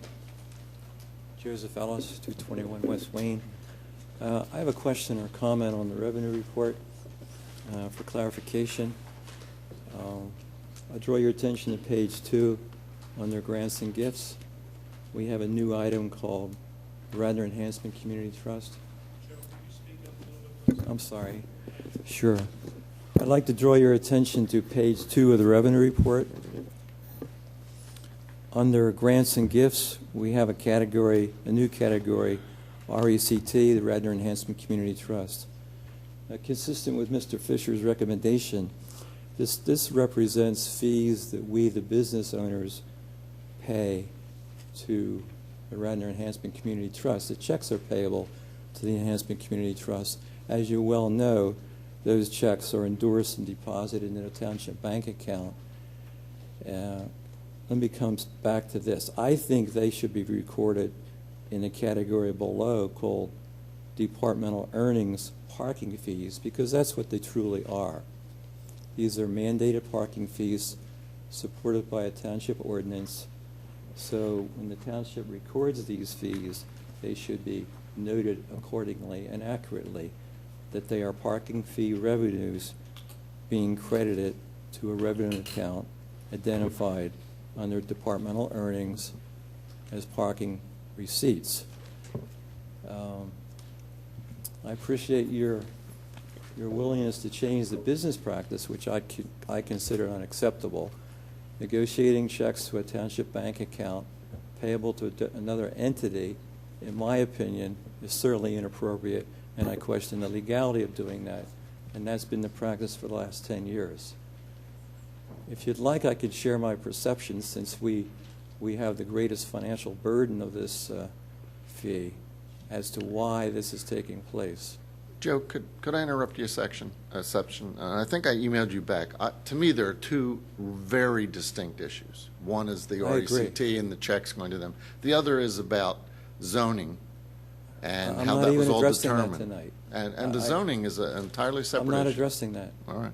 I'm addressing the business practice. Actually, I have a question. Thank you for bringing this to my attention. I did not envision this being recorded under grants and gifts. This is a revenue stream. It's not a grant and it's not a gift. Correct. This is a departmental earning, and I don't disagree. We can make that adjustment. okay, I It's appreciate just a matter that, 'cause of this where is we try to. confusing. It's a name for Yeah, now. we try to plug Well- it in where we thought we can move that. Well- We can take care of that. Okay, I You're appreciate that. classifying it as a gift. It's not a gift. That's my point. If I may share my perception as to why these checks were passed through the township. Sure. Since the trust is a nonprofit private foundation, I believe, and this is just my perception, I could be wrong, that the township or the powers to be decided to pass these checks to a township bank account so they could in turn issue payments or funds actually by transfer, which by the way were never approved by the Board of Commissioners. They were never on a bill list. So you weren't seeing this transaction. These bank transfers were then processed, transferring the money to the enhancement trust, enabling the trust to classify these receipts as contributions from Radnor Township, when in fact, of course, they represented parking fees. The trust is a private foundation, nonprofit, so as I said, that allowed the trust to report to the IRS and the public that these are contributions from Radnor Township when they were monies coming from other restaurant owners in the township. So I appreciate your willingness to correct that practice and move ahead. Thank you. Thank you, Joe. Any further public comment?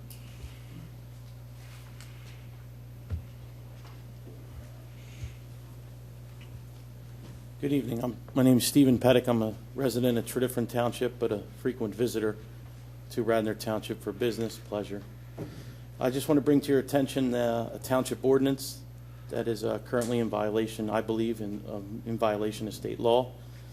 In the Township Code, it's Part 2, General Legislation, Chapter 205, Parks and Recreation Areas. Specifically, Article 1, 205-4, Section A. Reads as follows: the following are prohibited: possession or use of any type of firearm or archery equipment except in special areas as may be provided for such use.